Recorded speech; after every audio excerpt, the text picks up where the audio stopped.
In a gymnasium somewhere in Athens, on an ordinary morning in the middle of the 5th century before the Common Era, a broad-shouldered boy received a nickname from his wrestling trainer, and the name stayed with him for the rest of his life. His given name was Aristocles.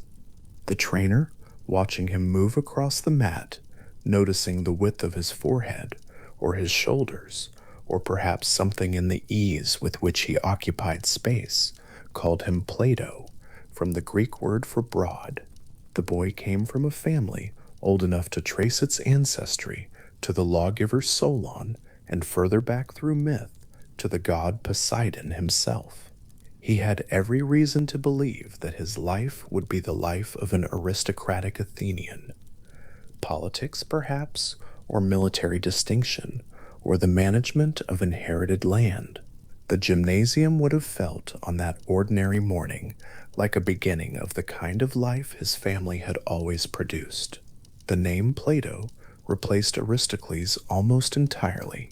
The philosopher who would one day write about the nature of the soul and the architecture of the good city was known to every subsequent generation, not by the formal name his parents gave him, but by a trainer's casual observation in a public space.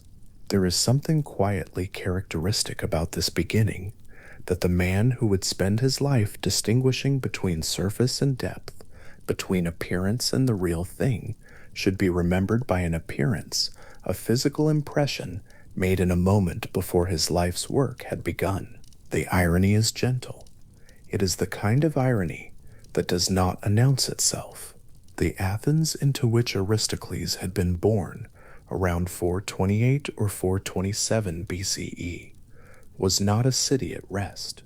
The great age of Periclean confidence was already beginning to loosen at its edges.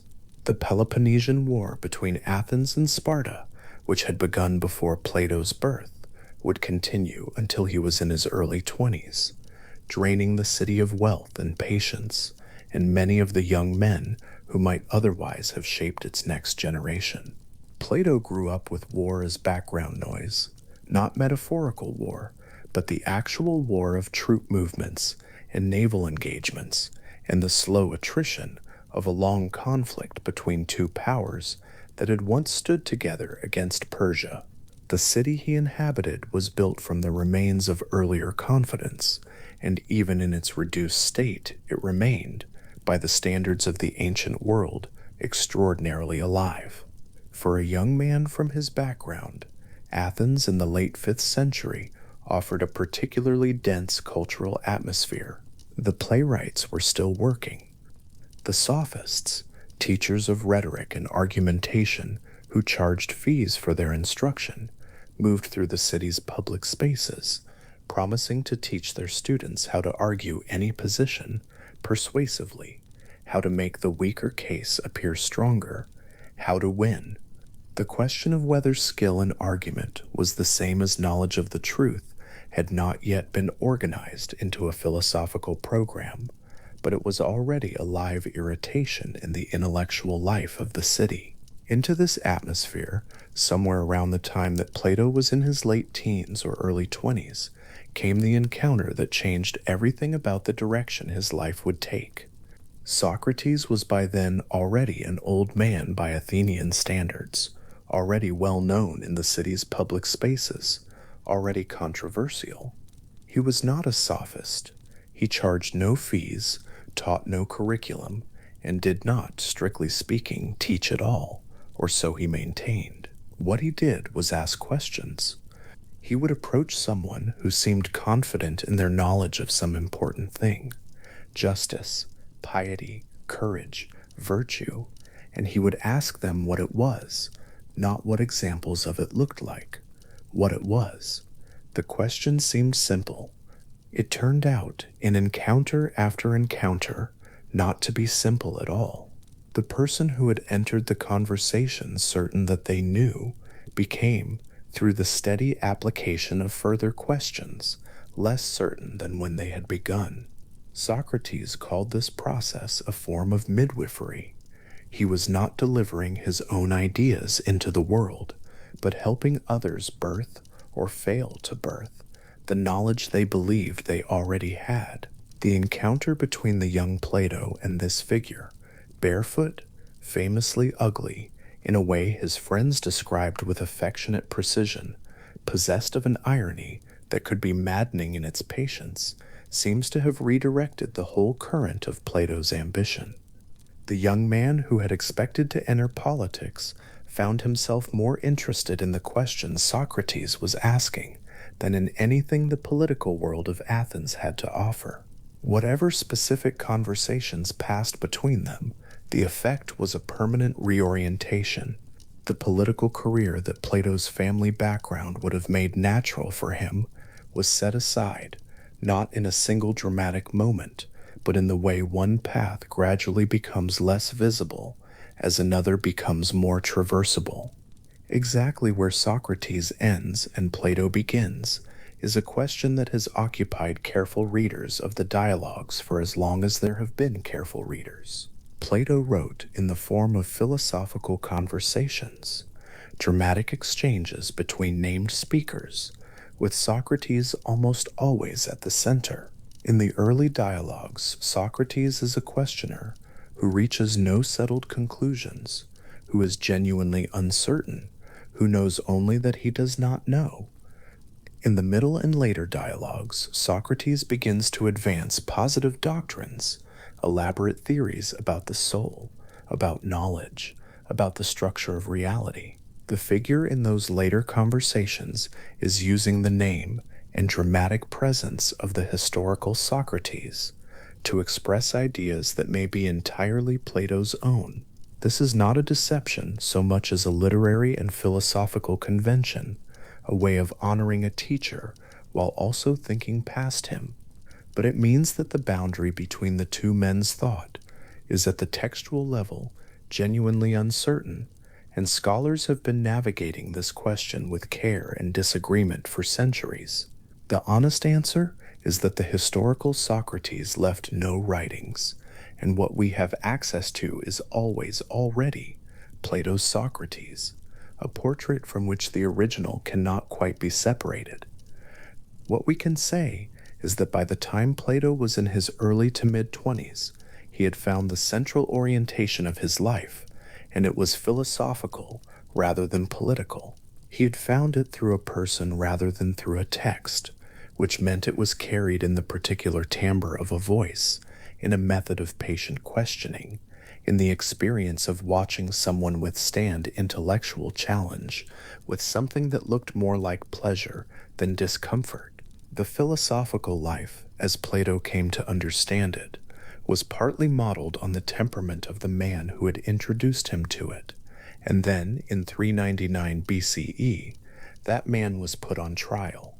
The charges brought against Socrates by a fellow citizen named Miletus, supported by others including Antus and Lycon, were impiety toward the gods of the city and corruption of the Athenian youth. A jury of 501 citizens was convened, as was standard practice for significant cases in Athenian democracy. Plato was in the city. He is named in one of the accounts of the trial as having been present or having offered to stand surety for a fine. The jury voted to convict. A second vote on the penalty produced the sentence of death. The method would be hemlock, a poison that works slowly, beginning at the extremities, moving inward. The full story of what happened in that courtroom and in the prison cell where Socrates waited out the days before his execution, still talking, still asking questions, still arguing with his friends about whether death was something to be feared. That story was written down by Plato in a way that has been read continuously for 2.5 millennia. The writing is extraordinarily controlled. The tone, even at the moments of greatest difficulty, is one of steadiness. Whatever grief accompanied the composition of those accounts, the prose does not perform it. It holds it at a carefully maintained distance in the way that a very deep feeling sometimes produces very precise expression rather than turbulent expression. What Plato took from the trial from everything we can infer about his subsequent thinking, was not primarily personal grief. It was something more like a political and philosophical conclusion. A jury of ordinary citizens operating within the institutions of Athenian democracy had voted to execute the man who was, by Plato's judgment, the most just person in the city. This was not an accident or a malfunction. It was democracy operating. The citizens had voted. The vote had been counted. The procedure had been followed. And the result had been the death of Socrates. The implication that Plato drew from this, and that surfaces repeatedly in his subsequent work, was that democratic institutions, left ungoverned by wisdom, could not be trusted to produce just outcomes. The majority was not reliably right. Opinion was not the same as knowledge. A city governed by the counted preferences of its citizens without any structural mechanism for ensuring that those governing had genuine knowledge of what was good was a city capable of exactly this. This conclusion was not reached coldly or quickly. It was reached across years of thinking and writing, across the whole long enterprise of the dialogues. But the execution of Socrates was its seed, and the philosophical projects that grew from that seed, the attempt to define knowledge as distinct from opinion, the attempt to identify the qualities that genuine leadership would require, the vision of a city governed by those who had passed through a long educational ascent toward wisdom, all of these trace back, at least in part, to that afternoon in an Athenian court when the vote was counted and Plato was watching.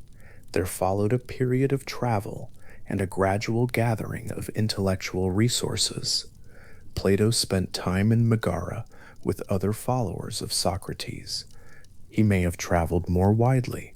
There are ancient accounts of journeys to Egypt and Cyrene and southern Italy, though the details of this period are not clearly established. What does seem clear is that by the late 380 s BCE, he had encountered the Pythagorean tradition in some form, that he had found in it a way of thinking about mathematics and the nature of reality that became deeply important to his own developing philosophy, and that he was ready, when he returned to Athens, to build something lasting. Around 387 BCE, Plato founded the Academy. The site was a grove of trees just outside the city walls of Athens, sacred to a hero named Academus, a figure from local mythology, significant enough to have his grove, not significant enough for many people to still actively worship. The property had become associated with physical exercise as well as religious observance, with gymnasia as well as the older sacred uses. Into this space, Plato brought a different kind of activity, not the wrestling and running of the gymnasium, but the disciplined practice of philosophical and mathematical inquiry. The Academy was not a school in the sense of a formal institution with a fixed curriculum and degree requirements. It was more like a community of people committed to the sustained, serious practice of inquiry across several related fields. Philosophy, in the broad sense that included what we would now call political theory and ethics. Mathematics and geometry, which Plato regarded not merely as practical tools, but as a form of thinking that trained the mind to engage with abstract, non-sensory objects. Dialectic, the art of sustained logical argument, of following a question wherever it led, and not stopping when the answer became uncomfortable. The famous inscription said to have been placed at the entrance, "Let no one ignorant of geometry enter here," may be a later invention, but it captures something genuinely Platonic about the institution's ethos. The person arriving at the academy was not expected simply to absorb information. They were expected to be willing to think rigorously, to follow arguments carefully, to hold their own views open to examination. The institution that emerged from these commitments was, by the measure of ancient institutions, extraordinarily durable. The Academy continued to function in various forms and under various philosophical orientations for nearly 9 centuries after Plato founded it. It was eventually closed in 529 CE by the Byzantine Emperor Justinian, who saw it as a pagan institution incompatible with a Christian empire. 9 centuries is a long time for any human institution to hold its essential character. In its first generation, the Academy attracted serious people. Young Aristotle from Stagira in northern Greece arrived when he was around 17 and stayed for 20 years, until Plato's death. The quality of mind that the institution drew and sustained is visible in the quality of work that came out of it, not just Plato's own dialogues, continuing to be composed across the decades of the Academy's early life, but the thinking of students who became significant figures in their own right. The Academy was, in the most concrete sense, a place where a certain kind of serious intellectual work was done over a long period of time, and its influence on subsequent thought is a matter less of abstract institutional legacy than of the specific quality of the work that happened there. Alongside the work of the Academy, Plato made 3 journeys to Sicily, and the Sicilian journeys are a study in the distance between philosophical vision and political reality.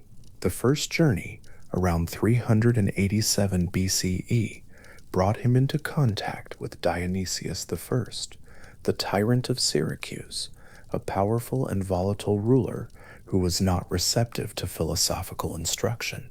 The encounter ended with Plato in some danger.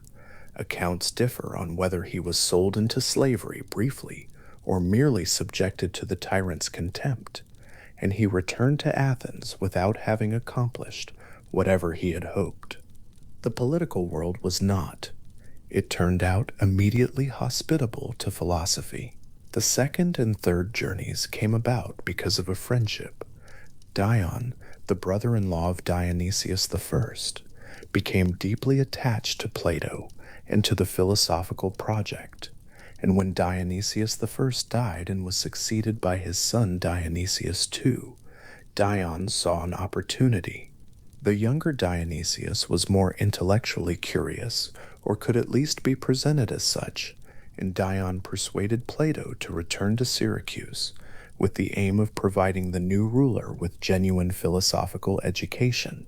The hope was something like this, that a ruler who had genuinely studied philosophy, who had come to understand what knowledge was and what justice required, might govern differently from a ruler who had not, that the examined life, extended to the person holding power, might make power less dangerous. The second journey, around 366 BCE, did not go well. Dionysius II showed genuine interest at first, and then showed other things more persistently: jealousy, political suspicion, the instability of a man who wanted the reputation of philosophical wisdom without the labor it required. Dion was eventually sent into exile. Plato was effectively kept in Syracuse against his will for a time before being permitted to leave. The third journey, some years later, followed a similar arc of initial hope and subsequent disillusionment, with Plato returning to Athens, having watched his friend Dion's political prospects deteriorate, and having confirmed, if confirmation was needed, that the transformation of actual political structures through philosophical education was a project that the actual political world was not especially eager to facilitate. The Sicilian journeys left Plato with something, not only with disillusionment, though that was present and honest, with a clearer understanding of the difference between the ideal city that could be argued about in a grove of olive trees and the actual city that ran on appetite and ambition, and the unpredictable temperaments of those who held power. This is not a comfortable distinction to sit with. It has the quality of a fact that does not simplify with time. Plato sat with it, and kept writing, and the writing is not bitter in the way that might be expected. It is steady. It is the steadiness of someone who has learned to hold the gap between what is and what ought to be without requiring that the gap close. The dialogues Plato continued to compose across the decades of the Academy's early life, the great middle works that explore the nature of the soul and the structure of reality, and the later works that return to these questions in more technically demanding ways, are not the work of a man who has made peace with disappointment by lowering his expectations. They are the work of someone who found in philosophical inquiry itself something sufficient, something that did not require the validation of political success to justify its continuation. The questions Socrates had taught him to ask were still alive. They were, if anything, more alive than they had been. The fact that Athens had failed them did not make them smaller questions. Near the end of his life, Plato was still at the academy. He was still teaching, still writing. The young Aristotle was still there, working on his own projects with a rigor and a range that would eventually lead him in directions significantly different from his teachers. Plato and Aristotle disagreed about important things, disagreed about them in ways that would eventually become visible in the work each of them left behind. But at this stage, in the olive grove outside Athens, the disagreement was still a conversation between a teacher and a student, held in proximity, without the centuries of interpretive distance that subsequent readers would bring to both of them. Plato died around 347 BCE. The traditional account places his death at a wedding feast, in his sleep. He was in his early 80s. He had written approximately 30 dialogues that have survived, a body of work unusual in philosophy for its combination of literary accomplishment and philosophical ambition, for the way it holds the argumentative and the dramatic in sustained relation, for the fact that the central figure in nearly all of it is a man who is dead by the end of the first cluster of works, and who never wrote a word himself. The Academy continued. It passed through different philosophical phases after Plato's death, and the institution that survived into its later centuries was not the same institution Plato had founded in every respect, but it continued to be a place where serious philosophical work was done, under a name that kept returning to the tradition he had established. It attracted thinkers and produced arguments and remained, for all the changes in Athenian political life and in the wider ancient world, a functioning institution dedicated to the kind of inquiry Plato had believed mattered more than almost anything else. Justinian's decree in 529 CE came at the end of a long process by which the ancient philosophical schools of Athens had been losing their cultural authority to the ascendant Christian institutions of the late Roman and Byzantine world. The Neoplatonists who were teaching in Athens in the 6th century were not doing exactly what Plato had done, and the tradition they represented had been transformed across the centuries by encounters with other ideas and other needs. But the institution still carried the name, still sat in the same physical relationship to Athens, still claimed the lineage that Plato had established. When Justinian closed it, the philosophical tradition of the grove did not simply stop. It dispersed. The teachers moved east. The questions moved with them. The olive grove itself went on standing after the school was gone from it. Groves do not require institutions to continue. The trees that had shaded argument and question and long-thinking afternoons did not need a decree to remain present. What had happened there, the particular density of sustained philosophical inquiry across 9 centuries, was not stored in the trees. But the place remained a place with the quality that long use leaves in land, nothing visible, but something in the way that standing there feels different from standing somewhere where nothing important has happened. The questions that had been asked in that grove did not require the grove to continue being asked. They had already passed into the written dialogues, into the recorded form of conversations that did not, strictly speaking, need any institution to persist. A dialogue written in the 4th century BCE could be picked up and read in the 6th century CE, or the 16th, or the 21st. The arguments were still there, the questions were still open. The particular quality of Plato's philosophical writing, the way it refuses to let the reader feel that the question has been finally settled, the way the Socratic figure in the dialogue always seems to be turning the next corner, rather than arriving at a destination, meant that the texts themselves had something of the grove's quality in them, a space for inquiry rather than a repository of conclusions. The young wrestler Aristocles received a nickname one morning in Athens and became Plato. He watched a barefoot old man ask questions in the public squares of the city and found in those questions the direction of a life.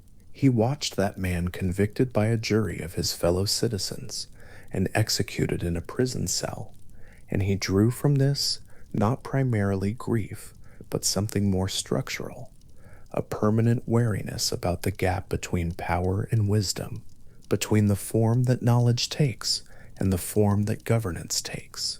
He built an institution in a grove and spent decades asking, with increasing technical sophistication, the questions that Socrates had first showed him how to ask. He sailed to Sicily 3 times with hopes that were not quite realized, and he returned each time and kept working. He died old in the city where he had spent most of his life, surrounded by the institution he had built. The institution outlived him by nearly 900 years, and when it was finally closed, the grove stood empty in the way that places stand empty when what animated them has moved elsewhere, not vacantly, but with the particular quality of a long silence that is not the same as absence. The questions asked under those trees had never required the trees to be asked, and had never required an institution to continue, and had never required, in the end, even a living voice. They had been written down with enough care and enough openness that the act of reading them was, and has remained, something like the act of beginning to ask them again, not as retrieval, not as inheritance, as the return each time to something still genuinely unresolved, still genuinely alive, still waiting, as the oldest questions tend to wait, without impatience, for whatever thinking arrives next. In a workshop somewhere in Athens, in the middle of an ordinary afternoon, a potter sets a finished bowl on the shelf beside him and turns it slowly in the light. The clay has dried well, the walls are even, but there, on the inner rim, where his thumb pressed too hard in the final rounding, a slight irregularity catches the shadow, a soft depression, barely a fingertip wide, pulling the circle just slightly out of true. He looks at it for a moment without distress. This is how it always goes. However carefully the hands move, however long the craft has been practiced, the finished thing carries the evidence of making, the circle he intended, the one he held in mind while the wheel was turning, is not quite the circle the bull became. This is a modest observation. Potters make it many times across a working life and set it aside as the ordinary condition of their work. But somewhere in Athens, in the same decades when potters were making their quiet compromises with clay and shadow, a philosopher had begun to find, in that small gap between the circle intended and the circle made, a question large enough to reorganize everything he thought about the nature of the world. The bowl on the shelf will crack. Given enough seasons, enough use, enough movement of the air, it will come apart in pieces. The circle that was in the potter's mind, guiding his hands without being made of anything, will not crack. It is not the kind of thing that can. And if the potter makes another bowl tomorrow and another after that, and teaches his apprentice the same gesture and the same pressure, all of them will be reaching toward the same circle, the same idea of roundness that none of them will ever quite achieve. That idea does not become more worn from the reaching. It does not accumulate the marks of all the approximations made in its direction. It remains wherever it is, exactly what it is. Plato looked at this situation and concluded that the circle in the mind was more real than the bowl on the shelf. This is not a casual claim. It runs against what the eyes report, against the ordinary weight of physical objects, against everything that common sense assembles as evidence of what exists. The bowl can be touched, it holds water, it occupies space. The circle the potter aimed for cannot be handled or weighed or found in any particular location. And yet, if what makes something real is its stability, its consistency, its capacity to serve as a reliable referent for thinking, then the bowl is already losing whatever claim to reality it briefly had, and the circle has not begun to lose anything at all. Two kinds of things, then, two kinds of existence, occupying entirely different registers of being. One register is the world as the senses encounter it, the world of particular objects, of bowls and faces, and rivers and fires, each existing at a specific place in time, each undergoing change from moment to moment, none of them the same as they were this morning or as they will be tomorrow. The ancient Greek philosophers who came before Plato had already noticed how unsettling this was. Heraclitus had looked at a river and concluded that the ceaseless flux of things was the deepest truth about them. Everything flows. Nothing holds still long enough to be properly known. Whatever you try to grasp slips through in the act of grasping. The other register is the world of what Plato called the forms. The Greek word is asterisk, ide, asterisk, sometimes asterisk idei, asterisk translated variously as forms or ideas, though neither word quite carries the full weight of what he meant.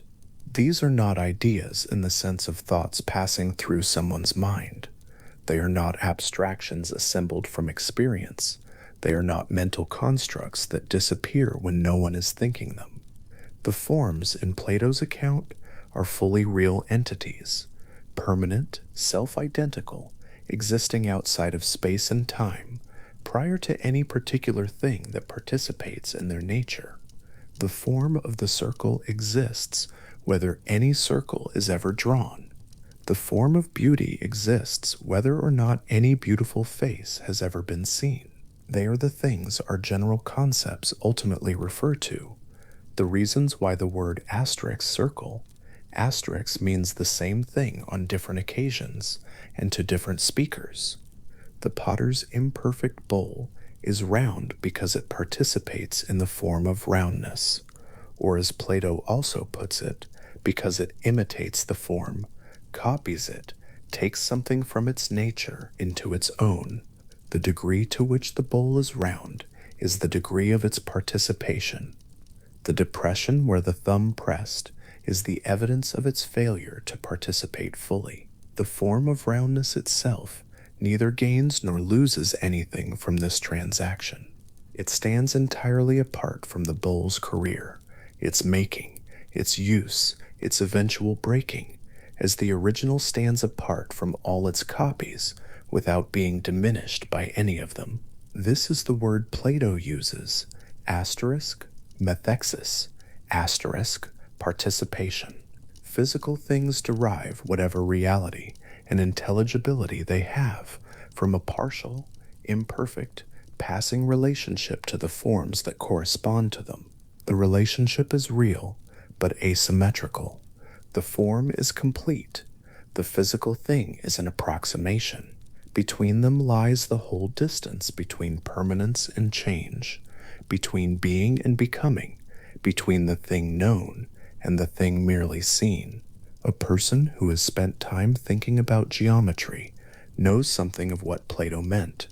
A mathematician working with triangles is not really working with any triangle drawn on paper or constructed in sand. The drawn triangles are aids, prompts for the mind, scaffolding for the argument. What the proof is actually about is the triangle in the strict sense, the figure with three straight sides and interior angles summing to exactly 180 degrees, every instance of which shares this property perfectly and without exception.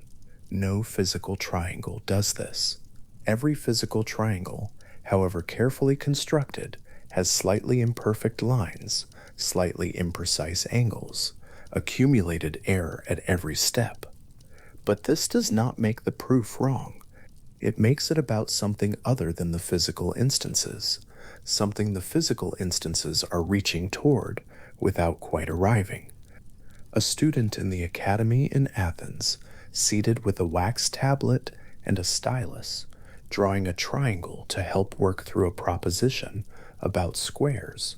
That student is doing something philosophically interesting without necessarily noticing it. The triangle on the tablet is visible. The triangle the proof is about is not.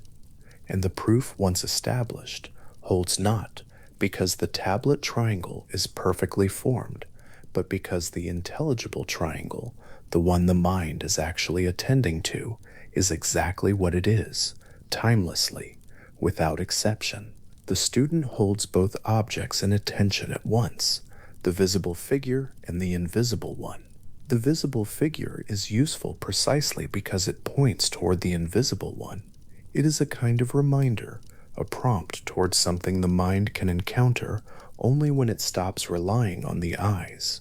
Plato calls this the intelligible world, the asterisk cosmo noetos, asterisk the cosmos knowable by reason, as opposed to the asterisk cosmos horatos, asterisk the visible cosmos encountered through sense perception. Both are real in some sense, but their degrees of reality are different, and the difference matters absolutely for any account of knowledge. What the eyes report about the bowl, its color, its weight, its slight imperfection, this is information about something that is already passing. The bowl is in the process of becoming something else, dusty, cracked, absent. To know the bowl in the strict sense, to have the kind of stable, reliable, revisitable knowledge that deserves the name asterisk episteme asterisk, would require the bowl to stay still long enough to be known, but it does not. Nothing in the sensory world does. What the mind can actually know, in Plato's account, is the form, because the form does not change. Knowledge of it does not go out of date. The insight that two sides of an equilateral triangle are equal does not expire in the way that an observation about today's weather expires. It was true before anyone thought it, and it will be true after all. Thinking stops, and nothing that happens in the physical world affects it. This is the kind of knowing Plato thought worthy of the name. Opinion, then, for the sensory world, knowledge for the intelligible one. Many different faces encountered across a single lifetime, beautiful in different ways, beautiful at different ages, each beauty distinct and passing. A face at 17, the same face at 40, a different face entirely, encountered once on a street and never again. Each of these occasions something Plato takes seriously, a genuine recognition that beauty is there, a real response to a real quality. But the beauty in each case is specific, local, temporal. It belongs to that face, at that age, in that light. And all the faces together, despite their differences, are occasions for the same word, asterisk beautiful asterisk, which implies that whatever they share is not itself, any one of them or all of them together. What are all the beautiful things pointing at when they are called beautiful? Not each other, not the accumulated list of things seen and admired and recognized across a lifetime. Something else, something that does not have a particular face or a particular age, that is not more beautiful at sunrise than at noon, that does not depend on the light or the observer or the mood of the afternoon. The form of beauty is beautiful without qualification, without comparison, without limitation. It is beautiful in itself, from itself, always, in exactly the same degree. Every beautiful thing borrows its beauty from it, the way a surface borrows light from a lamp, genuinely illuminated, genuinely visible, but not itself the source. This is a thought that calls for sitting with, rather than working through quickly. The forms are not beautiful objects among other beautiful objects. They are not the most beautiful face or the most perfect proportion. They are the condition under which anything is beautiful at all, the thing that every beautiful thing is, incompletely trying to be. To see this clearly requires a particular kind of attention, a willingness to follow what the mind is doing when it recognizes the same quality in very different things, and to take seriously the implication that the quality itself must be something the different things share, rather than something each of them separately contains. Plato arranges the forms in a hierarchy. At the base are forms corresponding to natural kinds and qualities, largeness, smallness, equality, the various geometrical figures. Above these, perhaps, forms of the virtues, justice, courage, piety, temperance. And at the apex, above all the others, the form that Plato names the form of the good. The good is the strangest and most demanding of the forms. It is not simply the most excellent item in the intelligible world, the way a champion might be the finest among competitors. The good is the ground of the intelligible world, the source from which the other forms derive both their existence and their knowability. Without the good, not only would we not know the other forms, they would not in the full sense be. This is the claim Plato makes in the Republic through the mouth of Socrates, to the obvious bewilderment of the young men listening. The form of the good provides to the objects of knowledge their being and their truth. It is, Socrates says, what gives reality and intelligibility to everything in the intelligible realm. And then Socrates says something that stops the conversation in its tracks. The good, he says, is not itself being. It is beyond being, exceeding it in dignity and power, beyond being. The phrase hangs there at the edge of what Greek philosophy can clearly say. The good is not simply the highest entity in a hierarchy of entities. It is not the most real among real things. It exceeds the category of being entirely, the way a source of light exceeds the things it illuminates, present to everything, ground of everything, not itself any of the things it makes possible. The young men in the dialogue find this difficult, and Plato does not resolve the difficulty for them. He offers an analogy instead. The sun. In the sensory world, the sun does two things. It provides the light by which things are seen, and it provides the energy by which living things grow and exist. Without the sun, nothing would be visible, and nothing would be alive to see. The sun is not itself one of the visible things, or rather, it is visible, but looking at it directly is not possible in the way looking at a stone or a tree is possible. The sun enables vision without being reducible to any act of vision. The form of the good stands to the intelligible world as the sun stands to the sensory one. It provides the intelligibility by which the other forms are knowable, and it provides the being by which they exist. The mind that turns toward the good finds that all the other forms become clearer, that their natures, their relationships to each other, their place in the structure of reality, all become more legible, not because the good explains them the way a textbook explains a fact, but because the good is the light by which they are seen at all. A student in the academy, trying honestly to hold this thought, to imagine the form of beauty itself, not beautiful like any face or garden or mathematical proof, but beautiful in the way that nothing dependent on time or circumstance could quite be, is doing something that does not have a simple path through it. Beauty itself, as Plato means the phrase, is not a thing the eyes could rest on. It is what the eyes are reaching for every time they rest on anything they find beautiful. It is the still point toward which every beautiful passing thing is imperfectly turned. A mathematical proof arrives at something like this quality, a proof that establishes the relationship between a square and its diagonal, the proof that the side and the diagonal are incommensurable, that no ratio of whole numbers can describe the relationship, is true in a way that is prior to anyone's believing it. It was true in the morning, before anyone worked through the steps.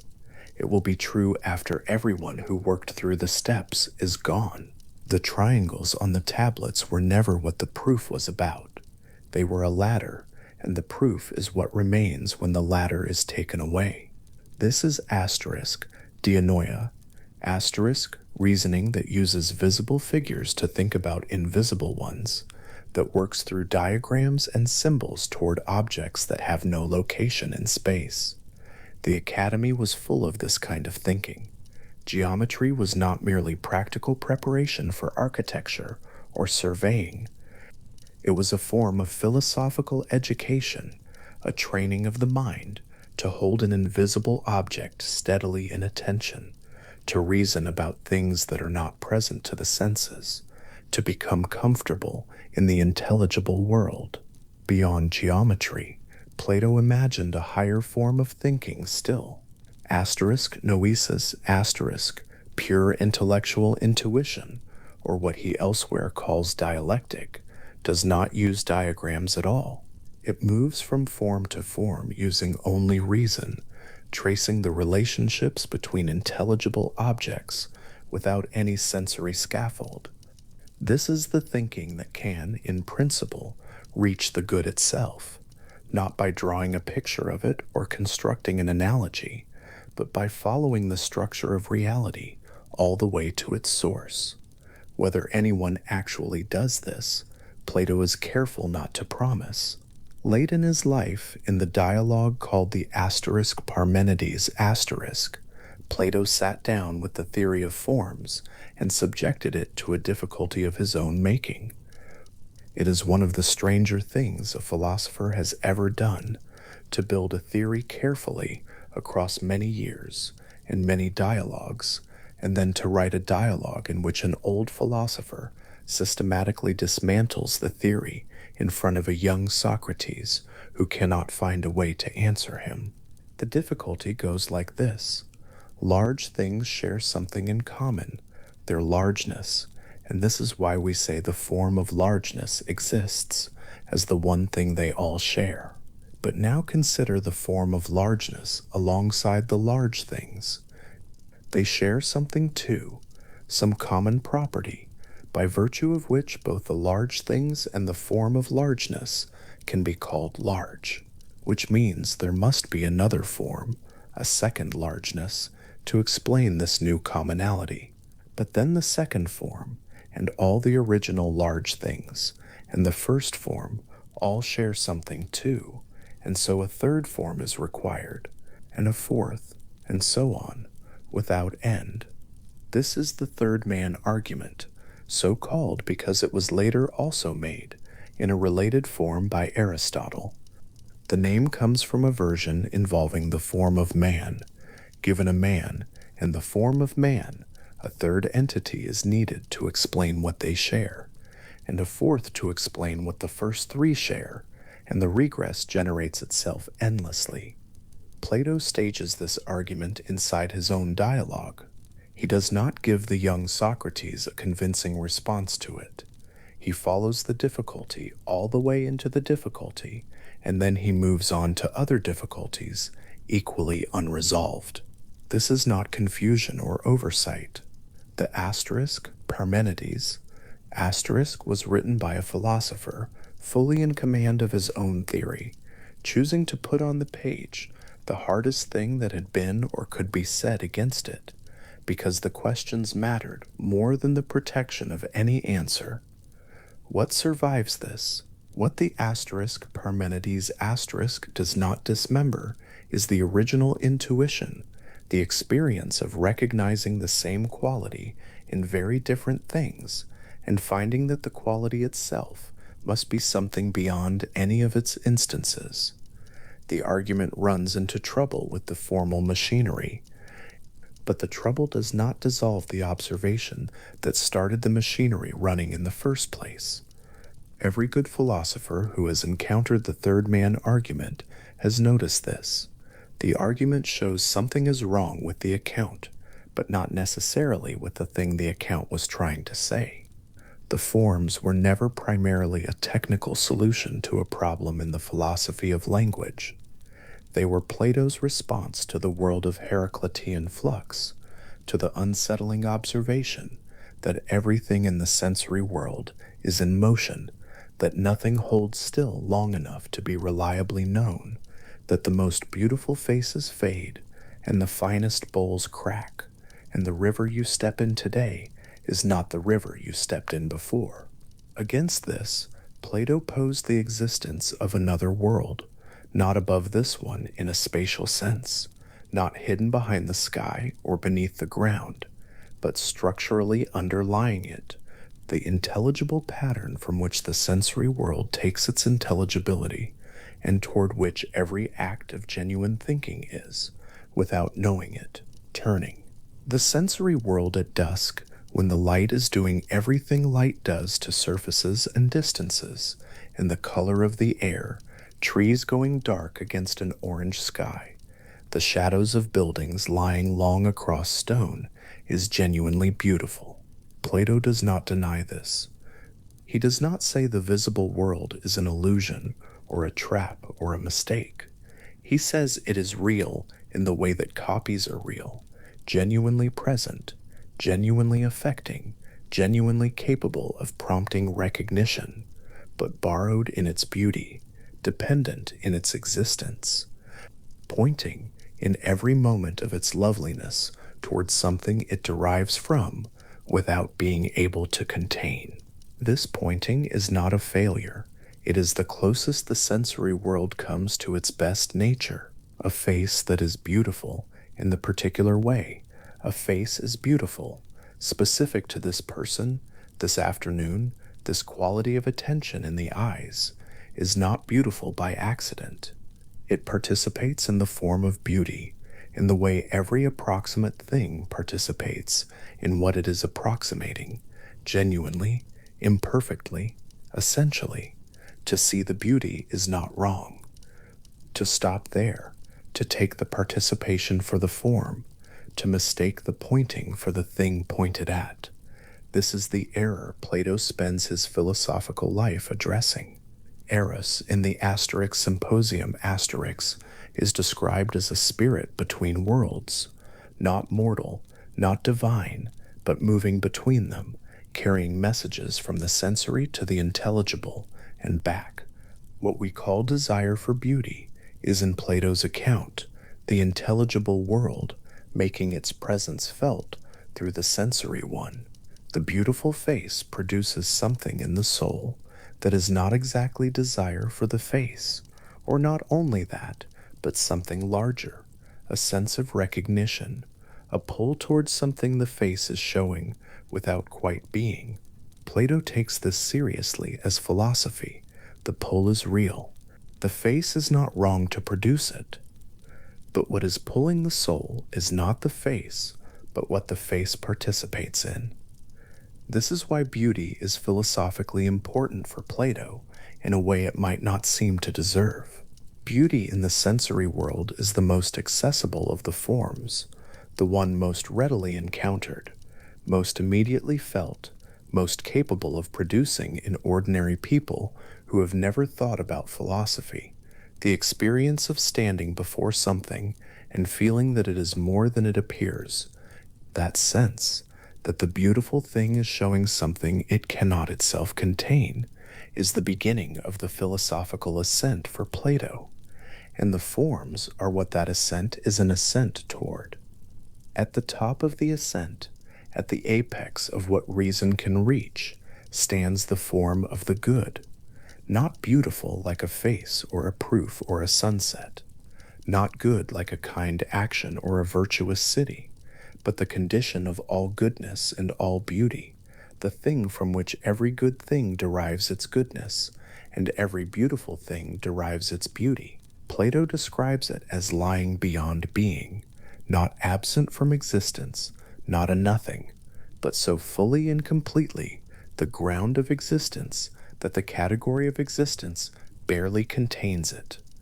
The description strains language, because language lives in the sensory world and reaches only awkwardly into the intelligible one. Socrates, in the Asterisk Republic, Asterisk offers the analogy of the sun and then immediately walks it back. The sun is only a child of the good, a produced likeness, not the good itself. The real thing exceeds the analogy the way the original exceeds any copy made from it. Plato says this explicitly, with a kind of philosophical honesty that is itself worth sitting with.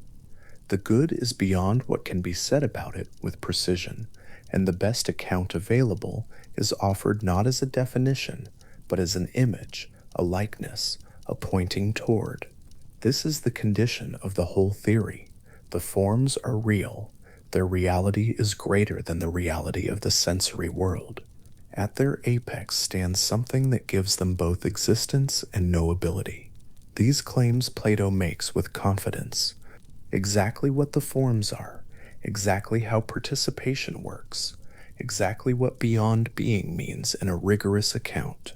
These Plato holds open, revisits, complicates, and in some cases explicitly fails to resolve across a lifetime of writing. The asterisk Parmenides. Asterisk does not withdraw the theory. The difficulty it poses is real, and Plato puts it there himself, and he does not resolve it in that dialogue or anywhere else. But the dialogues that follow it, the asterisk sophist asterisk, the asterisk statesman asterisk, the asterisk philebus asterisk, the late work of a philosopher who has spent decades with these questions, continue to reason about forms, continue to treat the intelligible world as the proper object of philosophical attention, continue to find in the gap between the sensory and the intelligible the central fact about the nature of things. The bowl on the shelf is round because the circle it is reaching toward is perfectly itself. The form of the circle does not care about the bowl's career. It is not diminished when the bowl cracks, not made more by the bowl's brief approximation of roundness. But the bowl's brief approximation is not nothing. It is the sensory world doing the best it can with the material available, which is impermanent, which resists perfect formation, which yields things that are always already in the process of becoming something else. Given this material, given these conditions, the imperfect bowl is what goodness of that kind looks like. Plato does not despise the sensory world. He does not advise the philosopher to refuse its beauty or turn from the faces that are beautiful in the way that faces are. He asks only for a certain quality of attention, the attention that sees through the participation to what is being participated in, that feels the beauty of the face and recognizes in that feeling the pull of something the face is not itself the source of. This quality of attention is not common. It requires a specific kind of turning, away from the surfaces of things and toward the structures beneath them, away from the passing and toward the permanent, away from what the eyes report and toward what the mind can follow the eyes reports, all the way back to. Plato called this turning philosophy. He spent his life thinking about how to produce it in other people, and whether it could be taught, and what kind of soul was capable of it. But before philosophy begins, before the turning and the ascent and the long education in geometry and dialectic, there is the bowl on the shelf, and the light catching the slight imperfection in the curve, and the potter setting it down with the quiet knowledge that the thing he intended is not quite the thing he made. The distance between the two is small, it always is, but it is the same distance in Plato's account as the distance between this world and the one behind it, between the becoming that fills the days and the being that underlies them, quiet, permanent, entirely unperturbed by the imperfections of everything it has, without trying, shaped. That distance is not something to be distressed about. It is simply what the world is, a copy, a participation, a beautiful and imperfect approximation of something that does not need the approximation in order to be what it is, but that the approximation is, in every moment, reaching. The sensory world does not fail to be the intelligible one. It succeeds in being what a sensory world can be, moving, particular, transient, full of the kind of beauty that belongs to things in time, things that catch the light before the light moves on, and somewhere at the edge of what thought can reach, past the hierarchy of forms, past even the forms of the virtues and the mathematical objects and the great abstractions that structure what is, there is the form of the good, the source of the being, and the knowing of all the rest, lying in that quiet brightness that Plato could not quite name, that he approached with analogies and then acknowledged the analogies had reached their limit. Not an abyss, not a darkness where thought runs out and falls, something more like the sun at the moment just before it fully clears the horizon, when the light is already everywhere but the source is not yet directly seen, when visibility is complete but the thing providing it is still, just, at the edge of what the eyes can meet. Not frightening, not absent, present in everything it illuminates, giving everything its legibility, waiting at the boundary of the knowable with the patience of something that has never been in a hurry and has no reason to begin. Socrates said the words quietly, almost as if the conversation had already been going on for some time, and he were simply picking up a thread that had been set down. Next, compare our nature in respect of education and its lack to such an experience as this. Glaucon leaned forward slightly. He was used to the questions by now, used to the way Socrates would arrange an ordinary thing, a shadow on a wall, a man walking out of a dark place into the open air, into something that turned out not to be ordinary at all. The two of them were seated together in the continuing conversation that had been the whole of Book 6, and the image Socrates was about to draw would take the rest of the afternoon to unfold. The cave begins with people who have never moved. They are seated in an underground chamber, facing a wall, and they have been seated this way since childhood. Their necks and their legs are chained. They cannot turn their heads. Behind them, some distance up a slope, a fire is burning, and between the fire and the prisoners, there is a low wall, like the kind used by puppeteers to conceal themselves. And along the top of this wall, figures move, carrying shapes of animals and people and objects, and the fire casts the shadows of these shapes onto the wall, the prisoner's face. The prisoners have never seen the fire.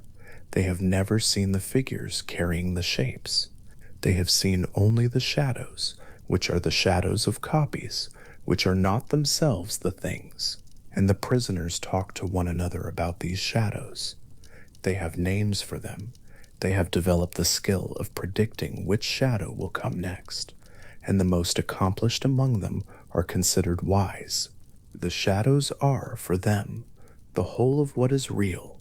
The question Socrates is raising is not whether this is a picture of ignorance. That part is almost too easy. The question he is raising is what it costs to leave. the prisoner does not choose to be unchained. Something happens, the chain loosens, or someone comes, and the prisoner is made to stand and made to turn, and for the first time, the fire is visible. The light is painful, not metaphorically painful. The eyes have never encountered light of this intensity, and the objects near the fire, the actual objects being carried along the wall, seem less real than the shadows the prisoner has spent a lifetime learning. The shadows were reliable. The shadows were familiar. The objects producing them are strange and overlit and difficult to look at, and the natural impulse of the prisoner in this moment is not gratitude but resistance, not enlightenment but confusion. Plato is precise about this. He insists on the pain. The freed prisoner would be unable to see the things whose shadows he had formerly seen, and he would take the shadows to be truer than the objects. If someone were to tell the prisoner that what he had seen before was meaningless, and that now he was closer to reality and seeing more truly, the prisoner would not believe it. He would turn back if he could. He would find the firelit objects less convincing than the shadow wall he had known. This is the first thing worth sitting with for a while. The usual story of education implies a movement towards something obviously better, a revelation that feels like relief. What Plato is describing is almost the opposite. The first stage of genuine philosophical development feels wrong. The new level of clarity presents itself not as clarity, but as noise. The things that are more real are harder to look at than the things that are less real, and the mind that has spent its energy mastering the shadows does not immediately recognize this as an advance. It registers it as loss. In the academy, Plato's students worked at geometry before they worked at philosophy. Not incidentally, the sequence was deliberate. A young man or woman who had spent years learning to reason about abstract triangles, not the ones drawn in the dust, but the ones the drawings were only approximately representing, had already begun to practice the discipline that the cave allegory is describing. The student drawing figures on a wax tablet in the morning light of the academy knew that the figures on the tablet were not the triangles the proof was actually about. The drawn lines had width. The triangles the proof was about had none. And the student had learned to hold both things at once, the visible figure, which is useful, and the invisible object, which is the real subject of the reasoning. This doubling of attention, this habit of looking through the visible at the invisible structure it imperfectly carries, was for Plato the beginning of philosophy rather than an introduction to it. The geometer was already most of the way out of the cave. What comes after geometry is harder to describe. The prisoner, having grown somewhat accustomed to the firelit chamber, is eventually drawn or compelled further, up a steep and rough ascent, and through an opening and into sunlight. The sun is impossible. Not difficult, impossible. The eyes that could not tolerate firelight cannot tolerate this at all. The prisoner would need to approach the world above in stages. First the shadows of things in sunlight, which is already more than the shadows in the cave, then the reflections of things in water, then the things themselves, and finally, at last, only after everything else has been seen, the sun. Plato names the sun carefully. It is not just the source of light in the world above. It is the source of the seasons and of the years. It governs everything in the visible world, and in some sense, it is the cause of all the things the prisoner has been seeing on the way up. The sun is the last thing seen, and the sun is the image of the form of the good. This analogy between the sun and the good is not ornamental. It carries a precise philosophical claim that the form of the good stands in the same relation to the intelligible realm that the sun stands in to the visible realm. The The sun gives visible things both their visibility and their existence. It is the cause of their being seen, and in a more fundamental sense, the cause of their being at all. The form of the good, analogously, is the source of being and of no ability for the other forms. It is what makes the intelligible world intelligible, and what makes the things that participate in the forms real, rather than nothing. And then, as in the sun analogy, Plato adds the philosophically difficult claim: the good is not merely the cause of knowledge and truth in the intelligible realm, it is itself beyond being, beyond the status of the very things it causes to exist. He says this once in Book 6, with a kind of controlled brevity, as though he knows how strange it sounds. The good exceeds in dignity and power whatever being is. The thing at the top of the hierarchy of what is real is itself not simply a being among other beings. This is not a contradiction Plato seems troubled by. It is a place where the language of being reaches its limit, and something else is needed, something that is not quite a concept and not quite an image, and for which the sun, the thing that makes seeing possible, but cannot itself be stared at directly, serves as the closest available indication. The divided line is an attempt to give this whole structure a more systematic shape. Socrates draws a line and divides it into two unequal sections, and then divides each section again in the same ratio, and assigns to each of the four resulting segments a different cognitive state. At the bottom of the line is image thinking, the kind of mind that takes reflections and shadows for realities, which is to say, takes representations of things for the things themselves. Above this is the kind of cognition directed at physical objects, the ordinary perception of trees and bowls and faces and sky. These two lower segments together comprise what Plato calls opinion, not knowledge, because their objects are things that change, that come into being and pass away, that are real in some degree, but not fully and stably real. Above the midpoint of the line, the segments shift in character. The third segment is where mathematics lives, the kind of thinking that uses visible figures as aids while reasoning about invisible objects, that treats the drawn triangle as a prompt, while the actual subject of thought is the triangle that has no width and no imperfection. This kind of reasoning Plato calls dianoia, discursive thought, thinking that moves through a sequence of steps from hypothesis to conclusion. It is more reliable than perception. Its objects do not change, but it still begins from hypotheses it does not examine, and uses images as crutches, and never turns around to question its own starting points.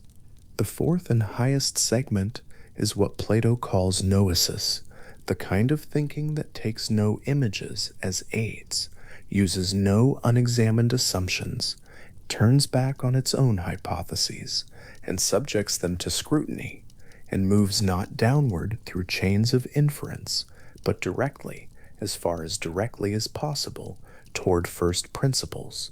This is dialectic. This is the activity of the philosopher. It is the last thing on the line, and the line, if extended, would reach the good.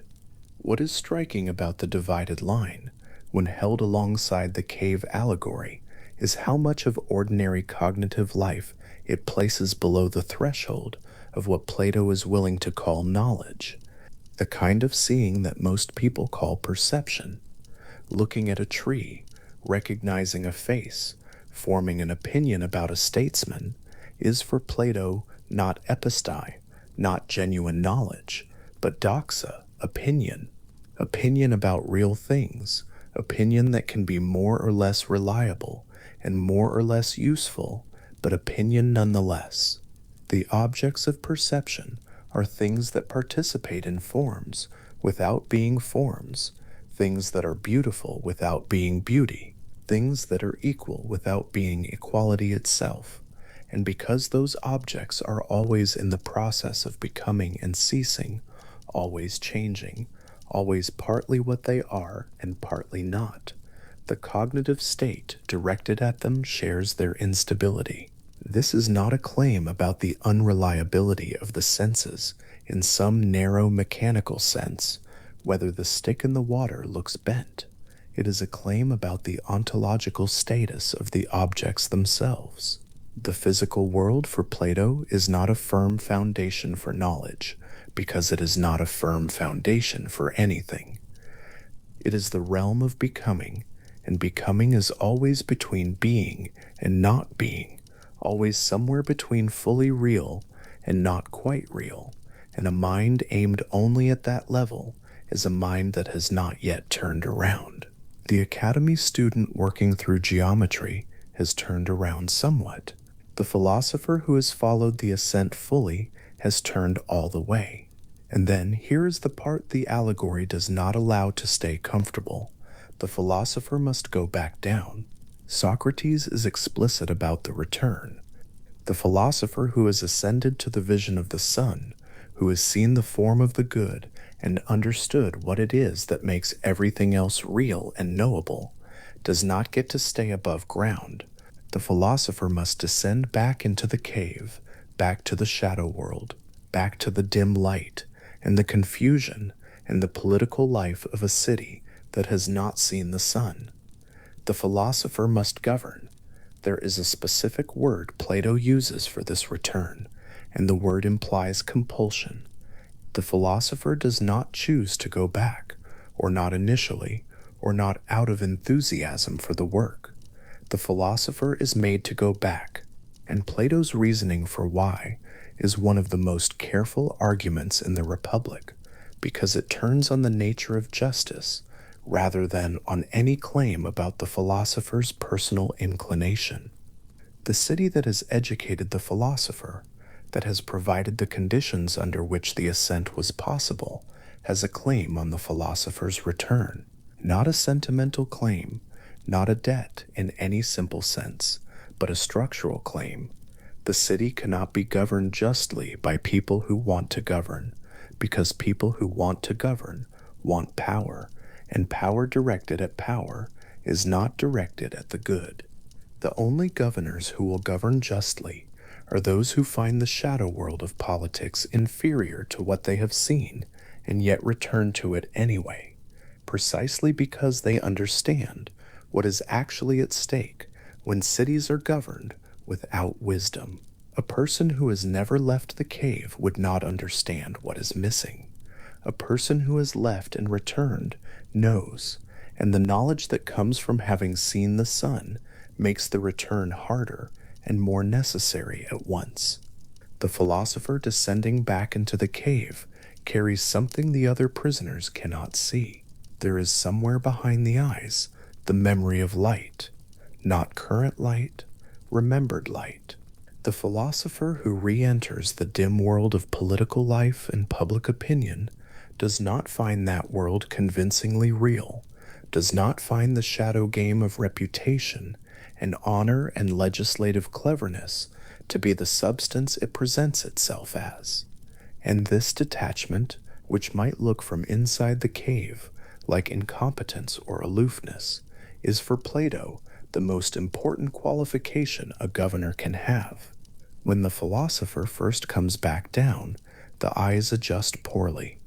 This is another thing Plato is precise about. The trouble of vision goes in both directions. Eyes accustomed to darkness are dazzled by light. Eyes accustomed to light are temporarily blinded by the return to darkness. The philosopher who has come back into the cave will stumble, will misread the shadows, will seem at first less capable of shadow recognition than the prisoners who have never left.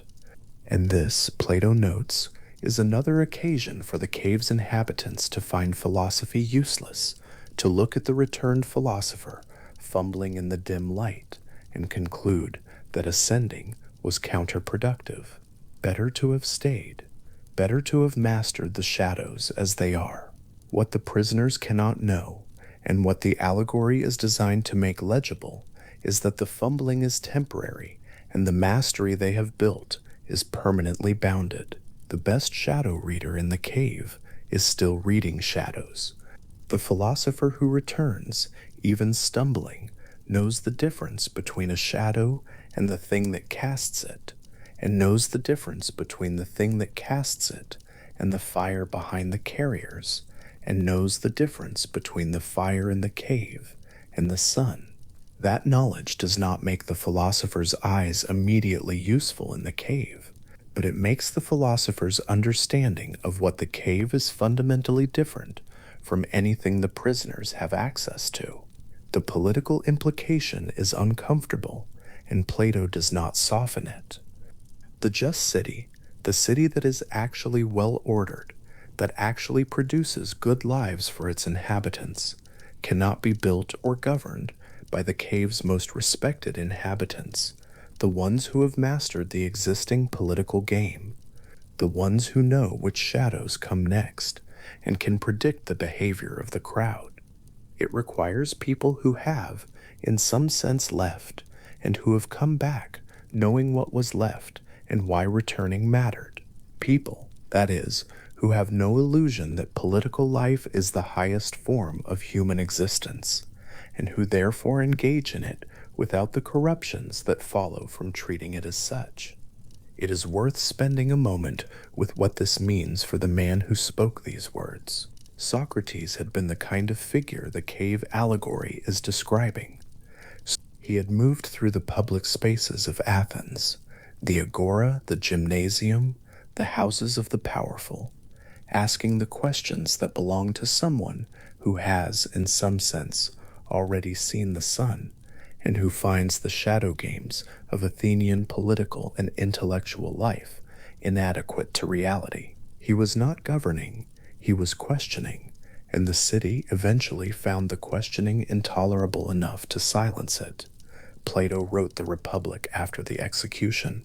He wrote the allegory of the cave, knowing what had happened when a real philosopher moved through a real city, asking real questions about the nature of justice and wisdom and what the good actually required of a human life.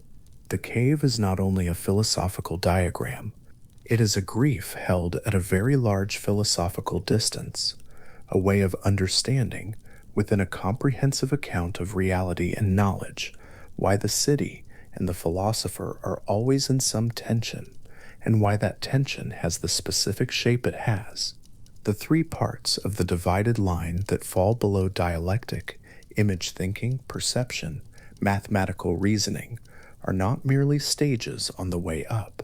They are also the permanent conditions of most human cognitive life, not because human beings are deficient in some remediable way, but because the cave is the default. The turning is unusual, the ascent is difficult. The philosopher is not a superior kind of human being who should be expected to emerge naturally from the normal functioning of education and politics. The philosopher is someone who has, through luck and guidance and effort, undergone a reorientation that does not happen automatically, and who carries, as a result, a peculiar double consciousness, the memory of a world behind this one, and the ongoing obligation to move through the world that is immediately present. The double consciousness is worth staying with. Inside the cave, holding the memory of the sun, the philosopher does not live in two worlds exactly. The cave is still the cave. The shadows are still shadows. The memory of the sun does not transform the shadows into what they are not. What it does is make the philosopher's understanding of the shadows different, aware of what they are shadows of, aware of the fire that casts them, aware that the whole cave is underground. This is not the same as escaping the cave permanently. The philosopher is back. The philosopher eats and sleeps and participates in the conversations of the city, reads the shadows accurately when accuracy is required, navigates the dim light as well as anyone eventually can. But behind all of this is the knowledge of what the cave is, and this knowledge is not a disadvantage or a source of paralysis. It is the thing that makes the philosopher's governance, something other than the cave managing itself. There is a passage near the end of the cave section where Plato asks the reader to consider two kinds of confusion of vision, and the question of which confusion is worse. A person who comes out of light into darkness sees poorly. A person who comes out of darkness into light also sees poorly. The same eyes in both cases are struggling to adjust. But the confusion of the person entering darkness is not the same as the confusion of the person emerging into light, because the directions are different. One is moving toward greater reality, the other is moving back into a world of less. The eyes water in both cases. The seeing is unreliable in both cases. But the conditions of the unreliability are entirely different, and Plato thinks the philosopher who stumbles in the cave is in a fundamentally better position than the cave dweller who is dazzled by his first glimpse of fire. This is not a claim about what the philosopher feels. It is a claim about what the philosopher knows, and about the direction in which the knowing points. In the sun analogy, Plato had said that the sun gives visible things not only their visibility, but their existence, that without the sun there would be no things to see and no seeing of them. The form of the good occupies the same position in the intelligible realm. It is not merely an object of knowledge alongside other objects. It is the condition of there being knowledge and objects of knowledge at all. The philosopher who has caught a glimpse of the good, even an oblique and partial glimpse, the way one might see the sun in the glancing light of very early morning, rather than staring directly at the noon sky, has not simply added one more thing to a list of things known. The philosopher has seen the ground of the whole list, and here the allegory becomes not just an account of education, but something closer to an account of what it is to be a mind oriented toward reality, rather than away from it. The prisoner in the cave is not wrong about everything. The prisoners know the shadows. The shadows are real. In their way, they are genuinely there. They behave predictably. The most attentive prisoner tracks them accurately. What the prisoners lack is not perception or intelligence or even a kind of practical wisdom. What they lack is the orientation, the turned aroundness, the having looked at the fire and having looked at the sun that recontextualizes everything else, that makes the shadows not disappear, but diminish, not become unreal, but become legible as a certain kind of real, and not the most real thing, and not the thing a mind ultimately aiming at truth should mistake for the whole of what is. Late in the Republic, when the allegory has been told, and its terms have been working in the argument for some time, Plato allows Glaucon to push back gently. The philosopher sounds like a person who has been let out of a place and would prefer not to go back.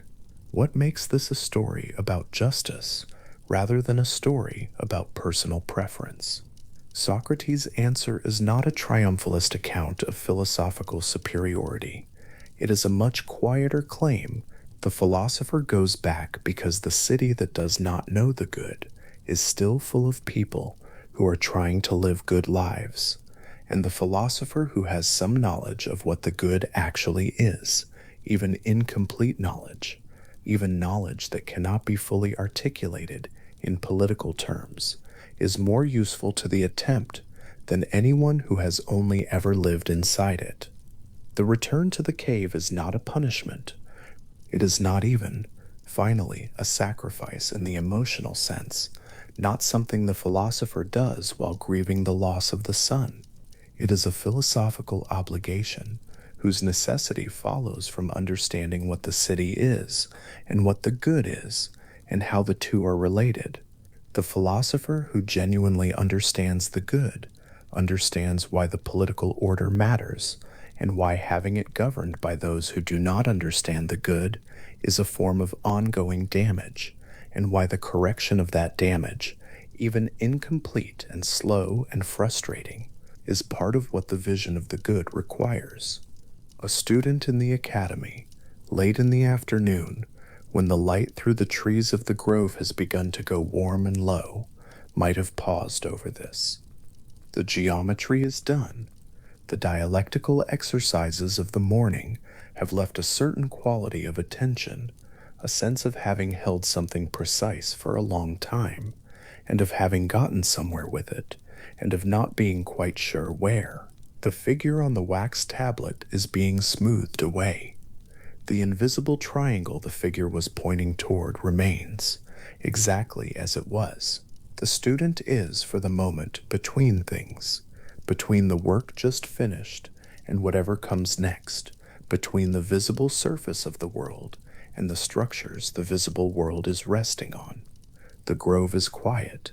The question of what knowledge is, and what its object is, and what a mind looks like when it is aimed in the right direction, has been in the room all day without being solved.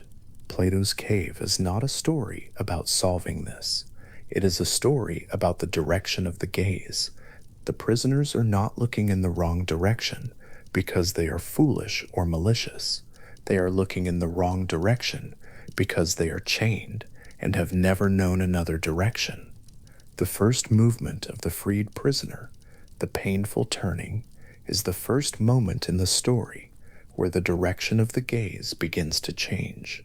Everything afterward, the fire, the ascent, the sunlight, the stumbling return, is the continuation of that turn at different speeds and under different conditions, with more or less resistance from the eyes and the habits of mind that have spent a long time in the dark.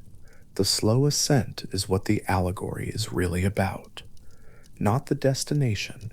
Plato is careful not to describe in any detail what the vision of the form of the good is actually like, because he does not think that kind of description is possible in a dialogue, or possibly in any prose at all. The sun is the image, the sun at full noon, impossible to look at directly, the source of all the light by which everything else becomes visible. The philosopher does not end up staring at the noon sun and taking notes. The philosopher ends up knowing, in some way that exceeds the philosopher's ability to put it fully into language, that the sun is there, and what its presence means for the nature of all the other things that can be seen. The cave allegory is offered as a comparison. Socrates asks Glaucon to compare this to our nature in respect of education, not to take it as a final account, not as a theory proven, as a comparison, an extended likeness between what happens to the prisoner who is turned and led upward, and what happens to a mind in the process of genuine philosophical education. The comparison is useful. The comparison holds in some important ways, and fails in others, as comparisons do. The questions it raises do not close behind it. In the late afternoon, with the conversation still going on and the light beginning to change, Socrates would not have claimed to have answered the question of what knowledge is and what its objects are. He would have claimed to have found an image that held the question open in a more useful way, that showed the shape of the difficulty and the direction of the path, without pretending that the path ended anywhere visible from where they were sitting. Glaucon listened. He said, "Yes, that is very much what it is like." And they went on.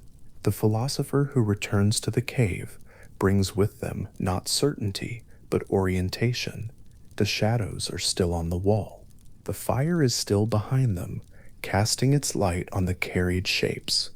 The other prisoners are still seated, still watching, still naming what they see with the authority of long familiarity.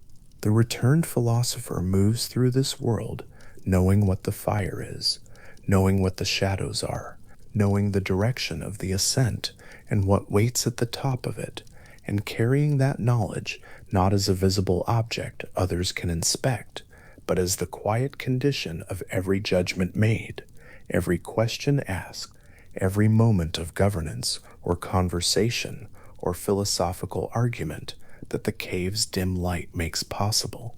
The memory of sunlight does not leave, it settles. It becomes the ground from which the philosopher moves through the shadow world, not with contempt for the shadows, not with impatience for the sun to return, but with a kind of steady, composed awareness of what is here and what lies behind it, and what the relationship between them means for the work of living a thoughtful life in a city that has not yet turned around. The darkness of the cave is not the darkness of an ending. It is the darkness of a particular level of illumination, seen now from the other side, seen by eyes that know what more light looks like and have not forgotten. The shadows move on the wall as they always have. The fire burns as it always burned. Somewhere above, through the steep passage and out into the open air, the sun continues to rise and set and govern the world of growing things, and to stand, in Plato's careful image, as the nearest available indication of the thing by which everything else, every form, every shadow, every mind reaching for clarity in the dark, is sustained and made real. The philosopher sits in the dim light, remembering Socrates is drawing a square in the dirt. The courtyard is open to the sky, the morning light still low, and the boy standing before him is a slave belonging to Meno of Thessaly, a young man who has never studied geometry, who has spent his life in tasks of the household and field, who has no reason to think that the figures being traced at his feet have anything to do with him. Socrates draws the square slowly, deliberately, and then asks the boy a question. Not a question that requires learning, a question that requires only attention and the willingness to say what the eye already sees. The boy looks at the figure. He answers. Socrates draws another line and asks again. What follows over the course of that quiet morning is one of the strangest and most considered demonstrations in all of philosophy. By the end of it, through questions alone, no instruction, no correction, except the pointing out of contradiction, no information delivered from one mind to another, the boy has worked his way toward a geometrical truth he did not consciously possess when he arrived. He has discovered, under careful prompting, that the square built on the diagonal of the original is twice its area. He has reasoned his way there. He has not been told. Minnow watches this and is puzzled by it, as anyone watching would be, and Socrates puts the puzzle plainly. If the boy was never taught this, where did the knowledge come from? The answer Plato gives is the one that changes everything about what the soul is and about what learning means. The knowledge was already there. The questions did not put anything into the boy. They drew something out. They recovered what had been dormant, what had been covered over by the noise and habit of an ordinary life. What was waiting in some part of the soul that ordinary experience never reaches.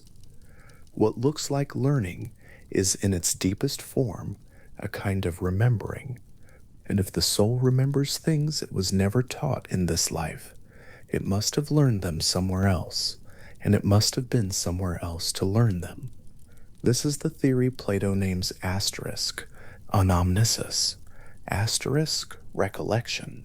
And before it is a theory, before it has a name, it is the look on that boy's face in the courtyard when he says the right thing and knows it is right, and cannot explain how he knows. The word asterisk, anamnesis. Asterisk sits at the edge of what can be demonstrated, as Plato is honest enough to acknowledge. He does not claim it as certainty. He claims it as the most careful account he can give of what happens when a mind encounters a truth it recognizes rather than merely learns. That feeling of recognition, the sense when a proof clicks into place, that something is being recalled rather than discovered for the first time, is not something logic alone can explain. Logic can produce new truths from old ones, but it cannot explain why a truth, once found, feels inevitable rather than novel. Plato's answer is that the soul has been here before, that what we call mathematics is not an invention, but a return, that the geometrical forms we study in the academy are faint, earthly cousins of something the soul encountered before it arrived in a body, in a life it no longer consciously remembers, but has never entirely forgotten. The implications of this for what the soul is, for how long it has existed, for where it is going, open slowly, the way a landscape opens as the light increases. They do not arrive all at once. They arrive the way knowledge arrives in the courtyard, one careful question at a time. In the asterisk republic, asterisk, the soul has a structure. It is not a single simple thing, undivided and without tension. It is more like a city than a single room, and the comparison to a city is one Plato holds carefully, turning it in several directions across the long argument of that dialogue, because the structure of the soul and the structure of the just city are for him expressions of the same underlying arrangement. Three parts move in a human being at any given moment. Reason, the part that calculates, weighs, considers, and seeks to understand, occupies something like the highest position, not by force but by nature, the way a practiced eye occupies a higher vantage than an untrained one. Below it, or alongside it, is something Plato calls the spirited element, the seat of honor, indignation, pride, the impulse to stand firm against fear when reason commands it, the energy that drives a soldier to hold a line, not because fear is absent, but because something else is present and stronger. And below that, the appetites, hunger, thirst, desire, the whole warm catalogue of wanting that constitutes much of what it is to have a body and to be alive in the world. These three do not always move together. This is the most important thing about them. A person who is hungry may know that eating would be harmful, and feel the appetitive pull regardless, and feel also something like anger at themselves for wanting what they know they should refuse.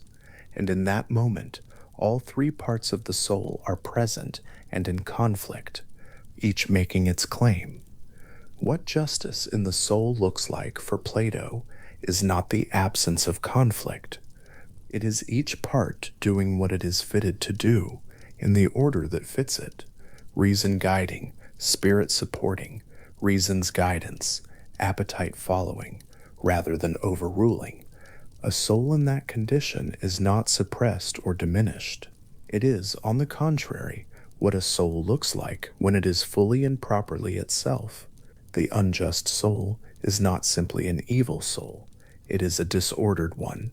The appetites have grown so large, or the spirited element so ungoverned, that reason has been displaced from its natural position, not destroyed, but overruled, the way a skilled navigator might be overruled on a ship whose crew has decided, for reasons of hunger or mutiny, to go somewhere else. The ship still moves. The motion is just no longer directed. And for Plato, that displacement is not merely a moral failure, but an ontological one. A soul that is governed by appetite rather than reason is in a real and non-metaphorical sense less fully itself, further from what it is and what it can know. The question that follows from this, the question the tripartite structure opens rather than closes, is what the soul was before it entered a body, and what it returns to afterward, and what it carries across the distance between one life and the next. The dialogue called the asterisk Phaedo asterisk takes place on a specific day in a specific room, the prison at Athens, the morning of the day. Socrates will drink the hemlock. His friends have gathered.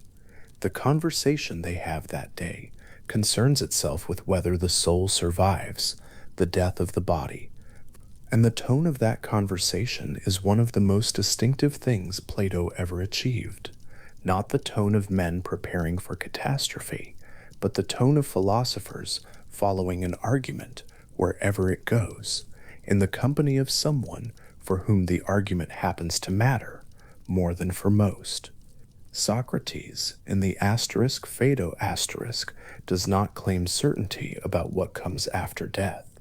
He offers arguments carefully and holds them up to inspection and acknowledges their limits and continues anyway, because continuing is what argument requires. One argument moves through opposites. Sleeping and waking generate each other. Heat and cold generate each other. Death and life, he suggests, may follow the same structure, the living coming to be from the dead, as the sleeping come to be from the waking. This is not a proof. It is a structural observation offered in the register of patient inquiry rather than assertion, held out for consideration the way a craftsman holds up a piece of work to the light, not to declare it finished, but to see more clearly where the grain runs. The argument Plato calls the affinity argument moves differently. It considers what the soul resembles. The soul reasons. It seeks what is invisible. It is drawn toward the simple and unchanging rather than the composite and shifting.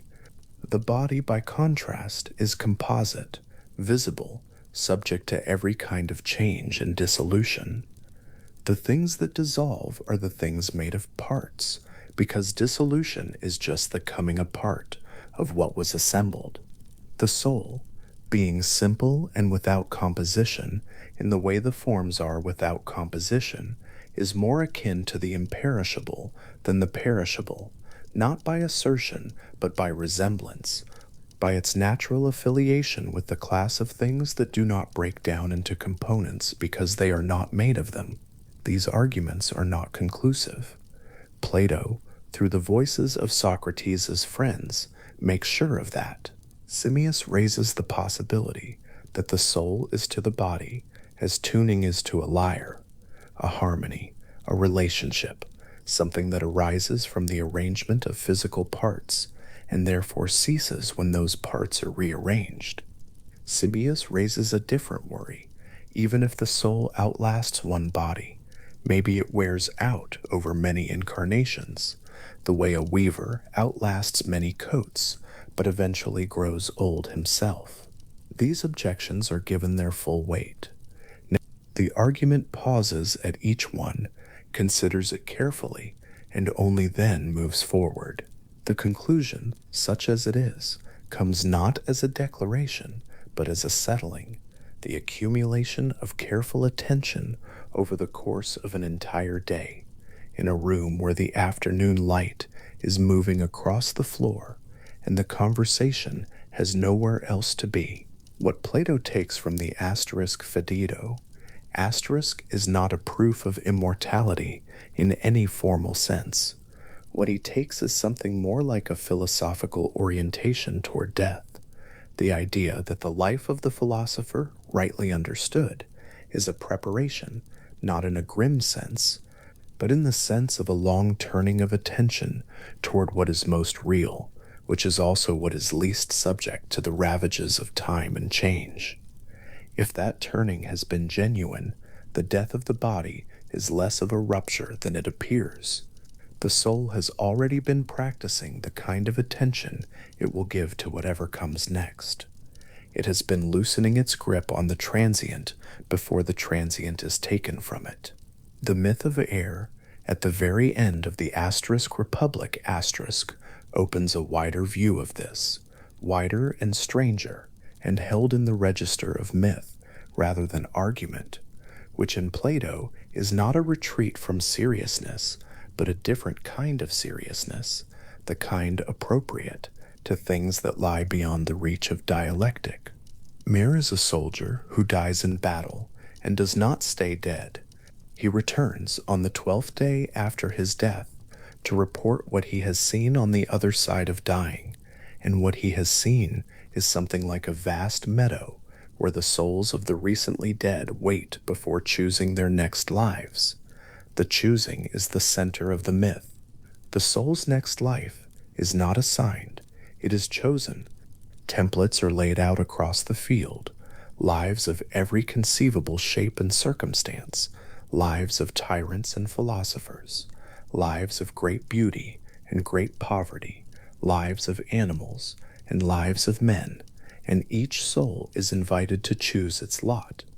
Many choose badly because the habits of the previous life have not been examined, and the appetites that governed it choose again with the same blindness.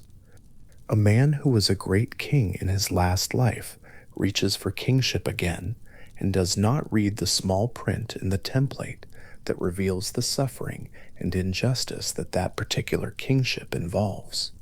He is choosing by appetite and habit, not by wisdom and knowledge. The souls who choose well are the ones who have spent their previous lives not merely accumulating experience, but examining it. The ones who have some understanding of what the good life actually consists in, what justice in the soul actually feels like, to what it means to govern oneself by reason rather than by want. They do not choose the most immediately desirable looking life. They choose the one that is, all things considered, genuinely worth choosing. And they can do this only because philosophy, or something like it, the serious and sustained practice of examining what is genuinely valuable, has taught them how to distinguish the appearance of a good from the thing itself. The myth is not presented as a transcript of what happens after death. Plato knows, and the reader can hear him knowing, that what comes after death is not something argument can reach. The myth is a way of saying something important about what the examined life is for, not only for this life, but across the longer arc of whatever the soul passes through. The soul that knows how to choose well, here and now, is the soul that will know how to choose well when choice comes around again. There is a weight to this that is hard to locate precisely. It is not a weight of fear. It is more like the weight of a long responsibility, recognized. The sense that how one lives matters not just for the span of this body's years, but for something that runs through and past those years, something that carries the habits of this life into conditions this life cannot foresee. Philosophy, on this account, is not a luxury. It is preparation in the most serious sense, not preparation for an examination someone else has designed, but for the examination the soul conducts on itself, repeatedly, across time, that goes in directions ordinary thought cannot follow. The dialogue called the asterisk Phaedrus. Asterisk opens in an unusual place for Plato, not inside a city, not in a gymnasium or a symposium, but outside the walls of Athens, beside a stream, under a plane tree, on a warm afternoon. The setting is deliberate. Something about the encounter is already different from the usual urban philosophy. The conversation is about eros, about desire, love, beauty, the force that moves toward what is beautiful in ways that outrun calculation and resist the ordinary categories of good and harm. Plato makes the soul in the asterisk Phaedrus asterisk visible by giving it a shape. Before birth, before the soul descends into a body and begins the long forgetting, it travels through the heavens in a chariot. The chariot is pulled by two horses. One is white, well-bred, calm, responsive to the reins. This is the spirited element, the part of the soul that supports reason rather than undermining it, that can be directed toward honor and held there without difficulty. The other horse is dark, ungovernable, thick in the neck, prone to sudden lurching in directions the charioteer has not chosen. This is appetite, the wanting part of the soul, powerful and present, and not easily restrained. The charioteer is reason, holding both sets of reins, trying to keep the whole assemblage moving in the right direction.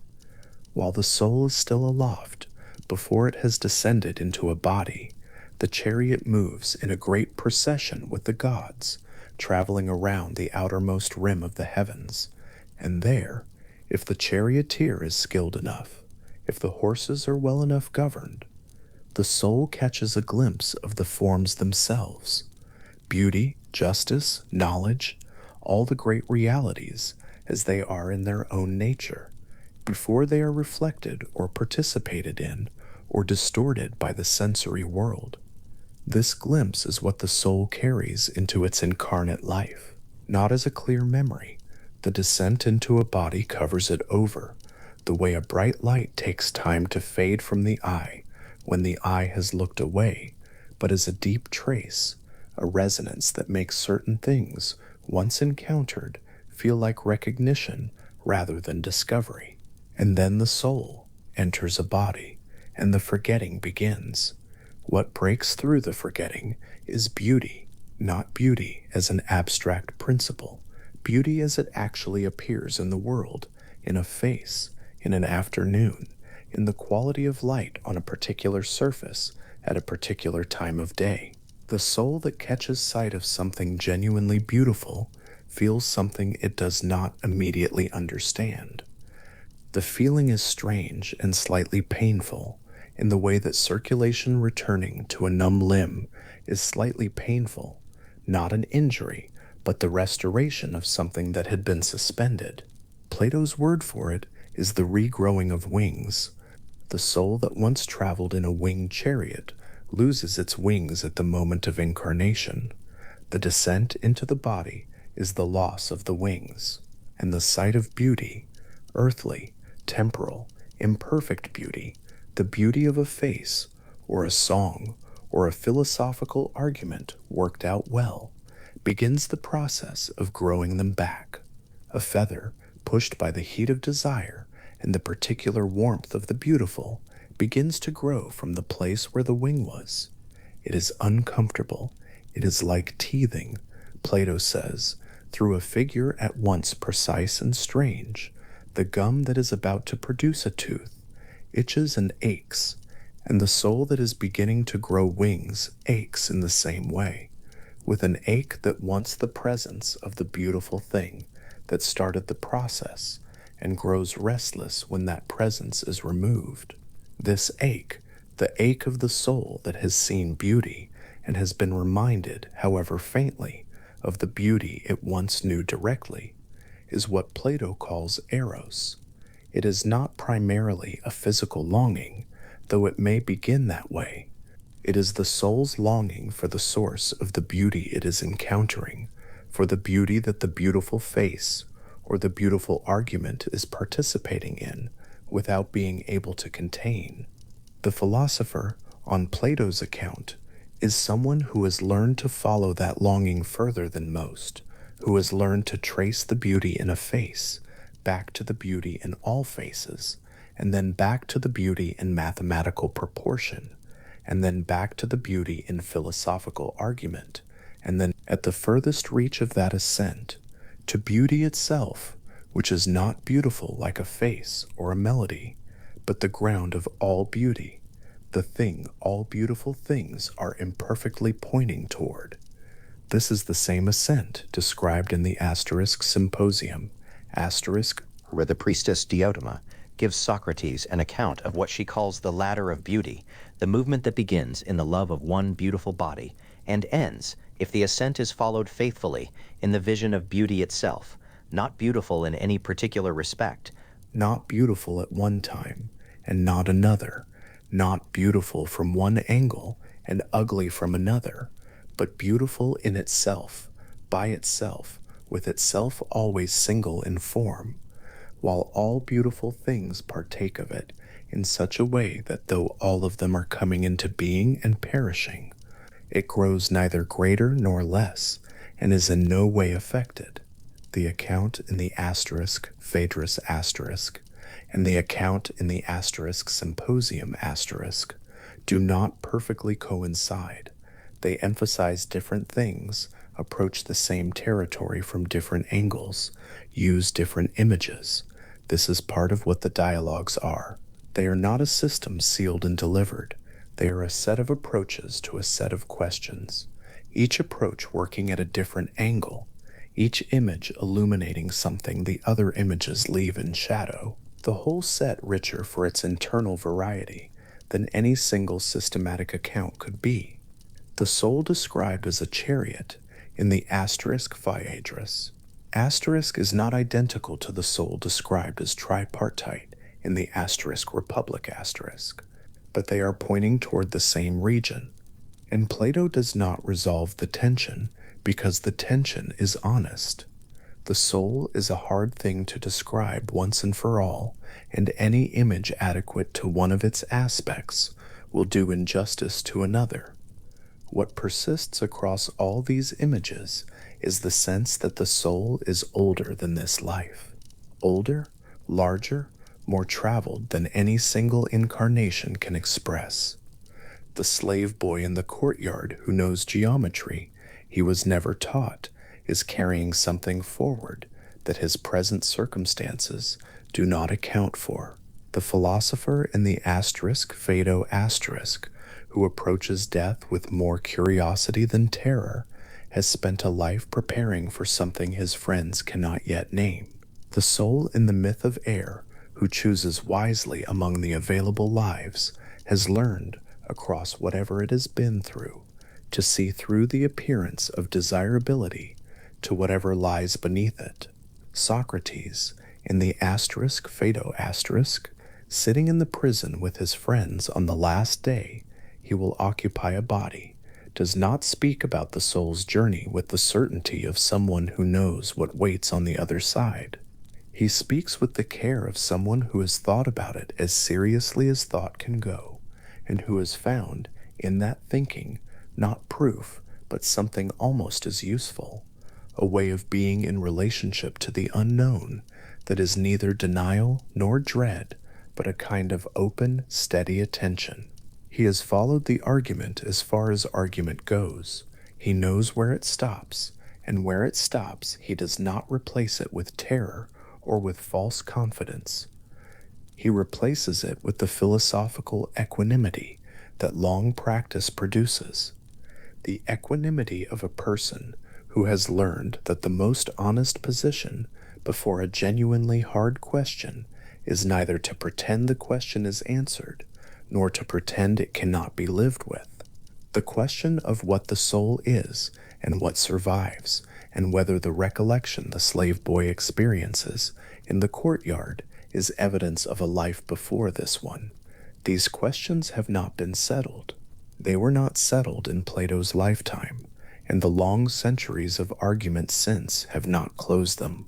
What Plato gave to them was not an answer, but a way of taking them seriously, a set of images and arguments precise enough to be worked with, careful enough to acknowledge their own limits, generous enough to make the questions feel livable rather than merely daunting.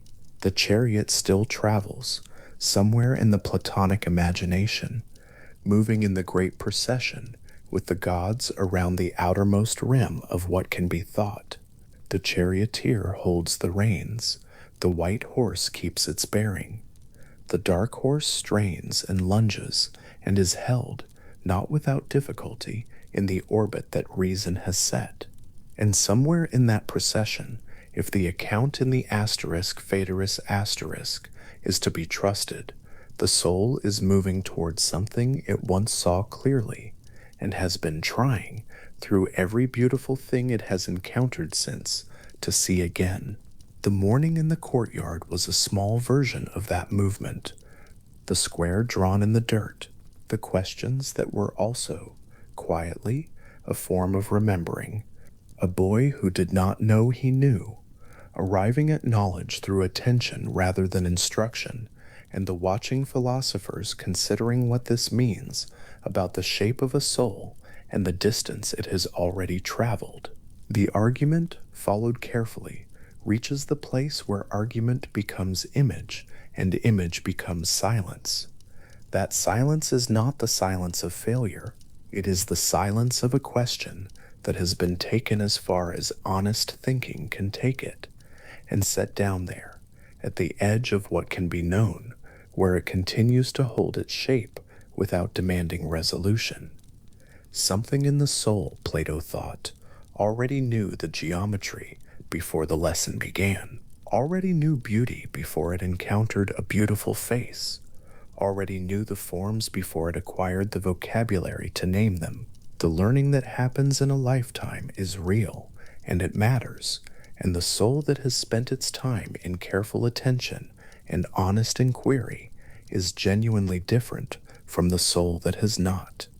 But underneath that learning, running through it and making it possible, is something older, a prior acquaintance, a trace of knowledge laid down before the forgetting, waiting in the depths of the soul, the way the light of a winter afternoon waits in the stone.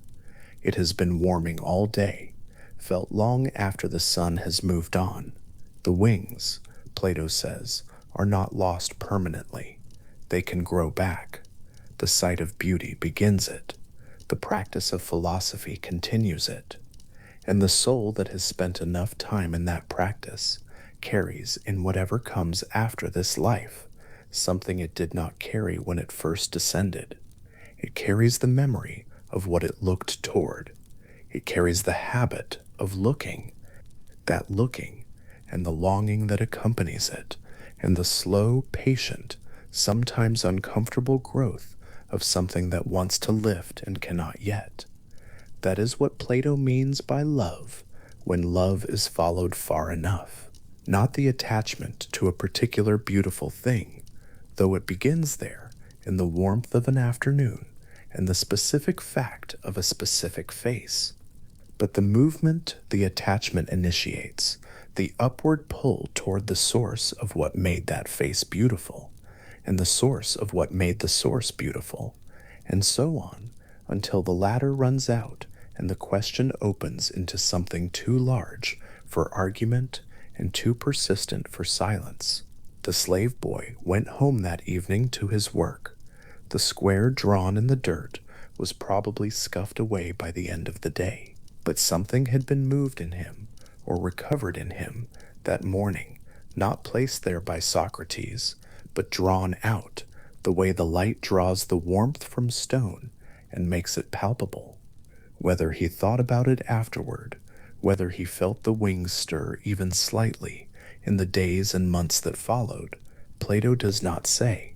The dialogue moves on to other questions, as dialogues do, but the image remains: a boy in a courtyard, drawing figures in the dust, a philosopher watching, asking questions that are also, gently, invitations to remember, the long morning light on the open ground. And underneath the exchange, under the figures and the questions, and the patient work of following an argument, wherever it goes, the older knowledge waiting, calm, unhurried, and in no particular need of being anywhere else. Timaeus of Locri rose to speak near the beginning of an afternoon that had already been given over to long thoughts. He was the oldest of those gathered, a philosopher from the western edge of the Greek world, from Locri in the south of Italy, where the Pythagorean traditions ran deep, and numbers were understood, not as tools of calculation, but as the very substance of things. The others, Socrates, Critias, Hermocrates, had already agreed that Timaeus would go first. He had the learning for it. He had spent his life thinking about the nature of the whole, the origin of things, the question of how the world had come to be what it was. And so he stood and began, in the way that a careful person begins when the subject is larger than anything a single afternoon can contain. What he was about to describe was not a certainty. He said this plainly at the start: an account of the physical world, of its becoming, of how matter and form had been brought together into the ordered whole that surrounded them. Such an account could only ever be, he said, a likely story, not a proof, not a final word. A careful, honest, provisional attempt to say what seemed most probable about something that exceeded any single mind's capacity to hold it whole. The word he used for this was *ikos, logos, Asterisk, a reasonable account, a story that fit the evidence, a narrative that kept faith with what could be known, while acknowledging openly what could not. Plato gave this honesty to Timaeus at the very beginning of the dialogue, before a single cosmological claim had been made, as if to say, here is the ground we are standing on, and it is solid enough, but it is not bedrock, and we should know the difference. There is something in that gesture worth sitting with. A philosopher choosing to begin by marking the limits of what philosophy can do, not from defeat, not from modesty that conceals a secret certainty, but because the questions he was turning toward, the origin of the cosmos, the nature of matter, the reason the world is ordered rather than chaotic, were genuinely larger than the instruments available for answering them, and pretending otherwise would have been a form of dishonesty that Plato, through all his dialogues, had never permitted himself. So Timaeus began, and what he described was something that has no real equivalent in any ordinary experience of making or building. The craftsman who shaped this world was not a king and not a god in any commanding sense, and not a force outside the cosmos imposing its will downward onto passive material. The demiurge. The word means something like public craftsman, a maker who works for the city rather than for private ends, was a figure who worked with what was available. Before the cosmos existed as the ordered thing it had become, there was matter in a state of churning, irregular motion, not nothingness, not the clean absence that some later traditions would invoke as the starting condition before creation. Something was already there, a medium of becoming, receptive but formless, capable of taking on qualities without possessing any of its own, moving in ways that had no pattern and no purpose. Into this the demiurge looked, and then looked away, toward something else, toward the eternal forms, the unchanging models that existed in the intelligible realm, stable and perfect and forever themselves. And looking at those models, the demiurge set to work. The image Plato gives is one of patient purposive labor, a craftsman leaning over resistant material, consulting a design, shaping what is available in the direction of what is possible, settling for the best that the material will allow. The cosmos that resulted from this labor was not the forms themselves made physical. It was the closest the physical world could come to them, given the nature of matter, given what matter could accept and what it would resist, the imperfections in the physical world, the irregularities, the suffering, the way things decay and end, were not failures of intention. They were the honest result of working with something that did not yield completely, that carried its own prior motion, that could be shaped toward order but never fully subdued into it.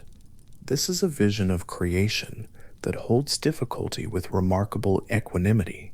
The world is not perfect because perfection was beyond the craftsman's reach, not because the demiurge lacked skill or wisdom, but because the material itself imposed limits, and those limits were simply part of what the work required. There is no villain in this account. There is no fall from a better state. There is only the patient labor of intelligence working on resistant matter, making the best world available, and that world being genuinely beautiful, even in its imperfection. The cosmos that emerged from this labor was not silent and mechanical, turning on axes driven by nothing but physical necessity. It was alive. This was important to Plato and to Timaeus, who spoke for him in the dialogue. The world was a living, rational, ensouled creature, the finest single thing the demiurge could make, an animal whose body was the visible universe, and whose inner life was something Plato called the world's soul. Before the demiurge had set to work on the body of the cosmos, on the arrangement of earth and water and fire, and the orbits of the planets, he had first made the soul. This was not incidental. The soul, in Plato's understanding, was always prior to the body, not temporally prior in every case, but prior in nature, in dignity, in the hierarchy of what matters and what depends. And the world soul that Plato describes in the asterisk, Timaeus asterisk, is one of the strangest and most beautiful things in the whole of the dialogues, a mathematical structure at once abstract and intimate, a thing of pure proportion that underlies the motion of everything in the sky above. The demiurge blended it from three ingredients. There was being, the stable, unchanging nature that belongs to the eternal forms. There was sameness, the quality by which a thing remains consistent with itself, the basis of identity and recognition. And there was difference, the quality by which things are distinct from one another, the basis of relation and change. These were not mixed carelessly. They were combined in precise mathematical ratios drawn from the Pythagorean musical scale, a sequence of intervals that the Pythagoreans had shown to underlie the harmonies of music, and they suspected the harmonies of everything. The resulting mixture was then stretched across the body of the cosmos, the way a weaver draws thread through a loom, and set revolving in two great circles. The circle of the same moved in one direction, carrying the fixed stars in their daily motion across the sky, the whole vault of heaven turning together in a single unbroken sweep from east to west. The circle of the different moved in the other direction, and it was divided further into the 7 separate motions of the sun, the moon, and the 5 planets then known, each moving at its own rate, in its own orbit, according to ratios that Plato described as determining the intervals of their return. These 2 circles, returning in their different directions against each other, generated the actual pattern of the sky, as any observer standing in Athens or Syracuse or Locri could see it on any clear night. The same sky and the same motions that had been overhead for as long as anyone had been watching. What Plato was saying, through Timaeus, was that this order, the very order that makes the sky legible, that makes seasons predictable and navigation possible, and the annual patterns of planting and harvest reliable, this order was not an accident. It was the direct consequence of soul, of rationality, of a mathematically structured intelligence stretched through the body of the world and expressing itself in the only way available to it, through motion, through the ordered turning of great circles in the dark. The sky, on this account, was not merely beautiful, it was intelligent. Not in the way a person is intelligent, with desires and frustrations and the confusion of appetite, but in the way a perfect mathematical demonstration is intelligent, expressing something that could not be otherwise, moving in patterns that were not chosen arbitrarily, but followed necessarily from the structure of the soul that animated them. To watch the stars, on Plato's account, was to watch reason made visible. To study astronomy was not merely to catalogue the positions of bright objects. It was to read the language in which the world soul expressed its nature. The 4 elements that filled the body of this ensouled cosmos, fire and earth and water and air, the traditional materials of Greek natural philosophy, were given by Plato a treatment that had no precedent and has not entirely been replicated since. Each of the elements was associated with one of the regular geometrical solids, the shapes that Plato had encountered through Pythagorean mathematics, and that he appears to have found genuinely beautiful in their completeness. Fire, the most mobile and penetrating element, was given the tetrahedron, 4 equilateral triangular faces, the sharpest and most piercing of the solids. Earth, the most stable, was given the cube, 6 square faces, the solid that sits flat on any surface, that resists toppling, that occupies its portion of space with the solidity of settled ground. Air was the octahedron, 8 faces, lighter and more easily moved than fire, but more diffuse. Water was the icosahedron, 20 triangular faces, smooth enough to roll, to flow, to find the shape of whatever contains it. And the transitions between elements, water becoming steam, wood burning to fire and ash, ice melting, were explained not through any mysterious sympathy between substances, but through geometry. The faces of the solids were composed of triangles, and those triangles could be separated and recombined into the faces of different solids. Fire could dissolve into its constituent triangles, and those triangles could be reassembled as air or water. The whole of physical chemistry, every transformation of matter that a cook, a smith, a potter, a sailor ever observed, was, in Plato's account, a branch of geometry. The deepest level of physical reality was not material at all. It was shape. It was number. It was the pure formal structure that reason could apprehend, and that the senses could only ever partially grasp. There is a third thing in the asterisk Timaeus asterisk that sits between the intelligible world of the forms and the physical world of matter and motion, and it is one of the most difficult concepts Plato ever introduced. He called it the receptacle, and he also called it asterisk chora, asterisk space, or place, or a medium so fundamental that it had no qualities of its own, because it had to be able to receive all qualities equally. The forms were eternal and self-identical, existing nowhere in particular. The physical things were particular, located, changing. The receptacle was the medium in which the physical things came to be, the space that received the impressions of the forms, the way a wax tablet receives the impression of a seal, or the way water receives the disturbance of a stone thrown into it, without the water becoming the stone. Plato said something honest and strange about how this medium could be known, or rather, about how it could not. It could not be grasped by perception because it had no perceptible qualities of its own. It could not be grasped by genuine intellection because it was not a form, not a stable, self-identical object of rational contemplation. It was apprehensible, he said, by something he called asterisk logismos, nothos, asterisk, a bastard reasoning, a kind of thinking that was not quite perception and not quite intellect, but something that moved between them, grasping at something that was always there and never quite determinable. Space itself, the sheer fact that physical things have somewhere to be, was something that could be recognized but never cleanly thought.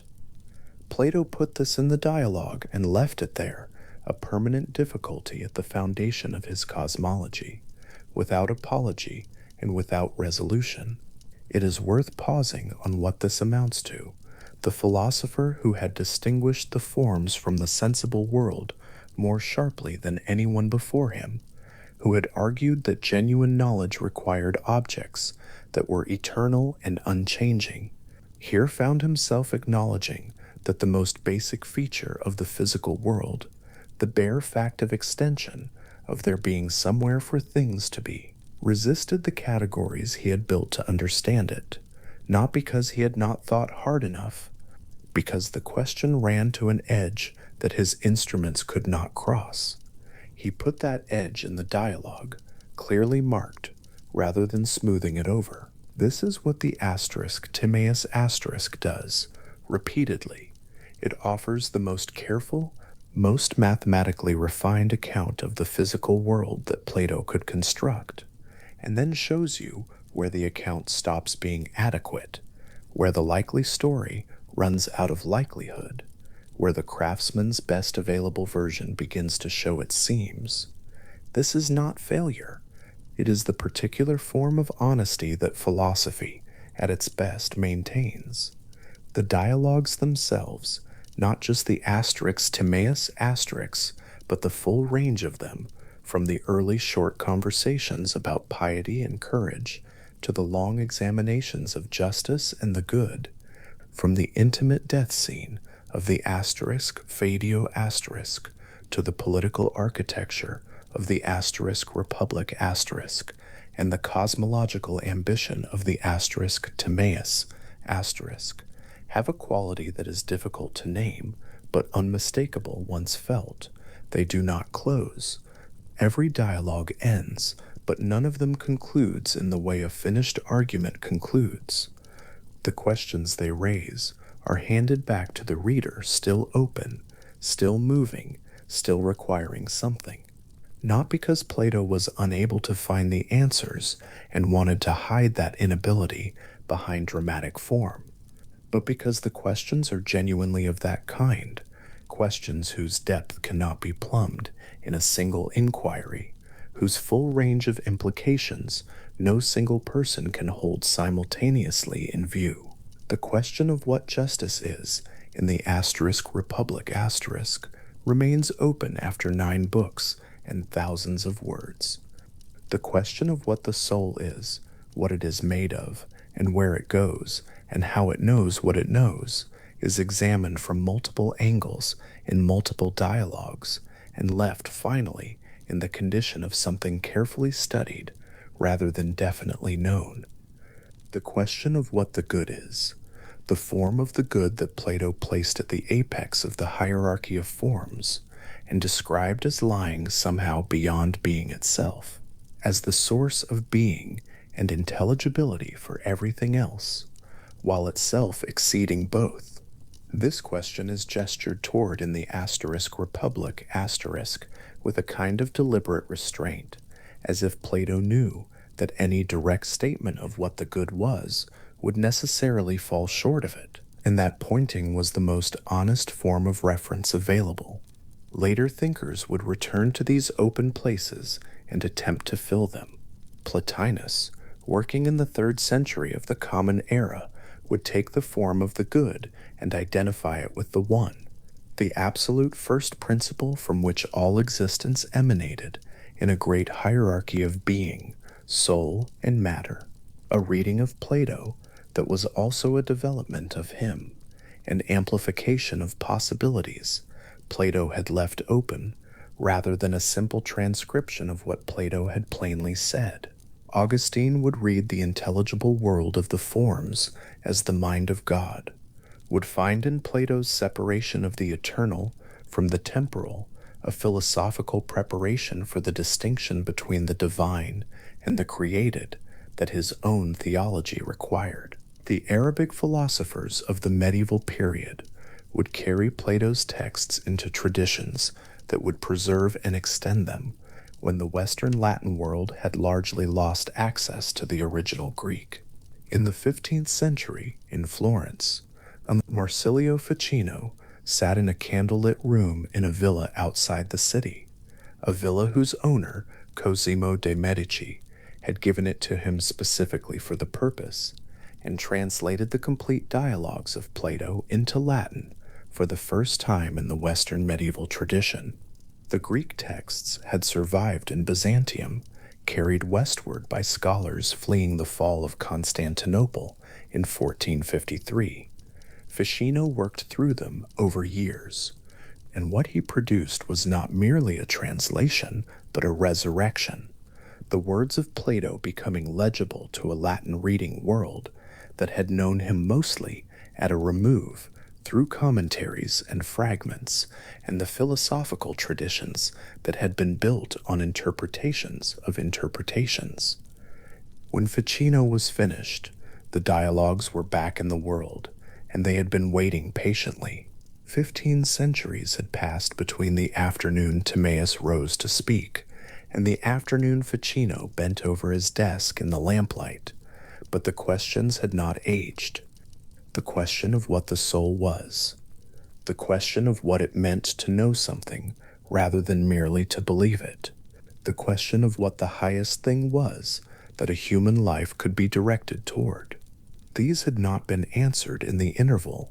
They had been examined, approached from different directions, embedded in new frameworks, translated into new languages, made to bear the weight of concerns Plato had not anticipated, but they had not been resolved.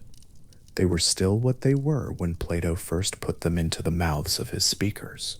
Alfred North Whitehead, a mathematician and philosopher writing in the early 20th century, said something that has been repeated often enough to have become almost ordinary, which is unfortunate because there is nothing ordinary about it.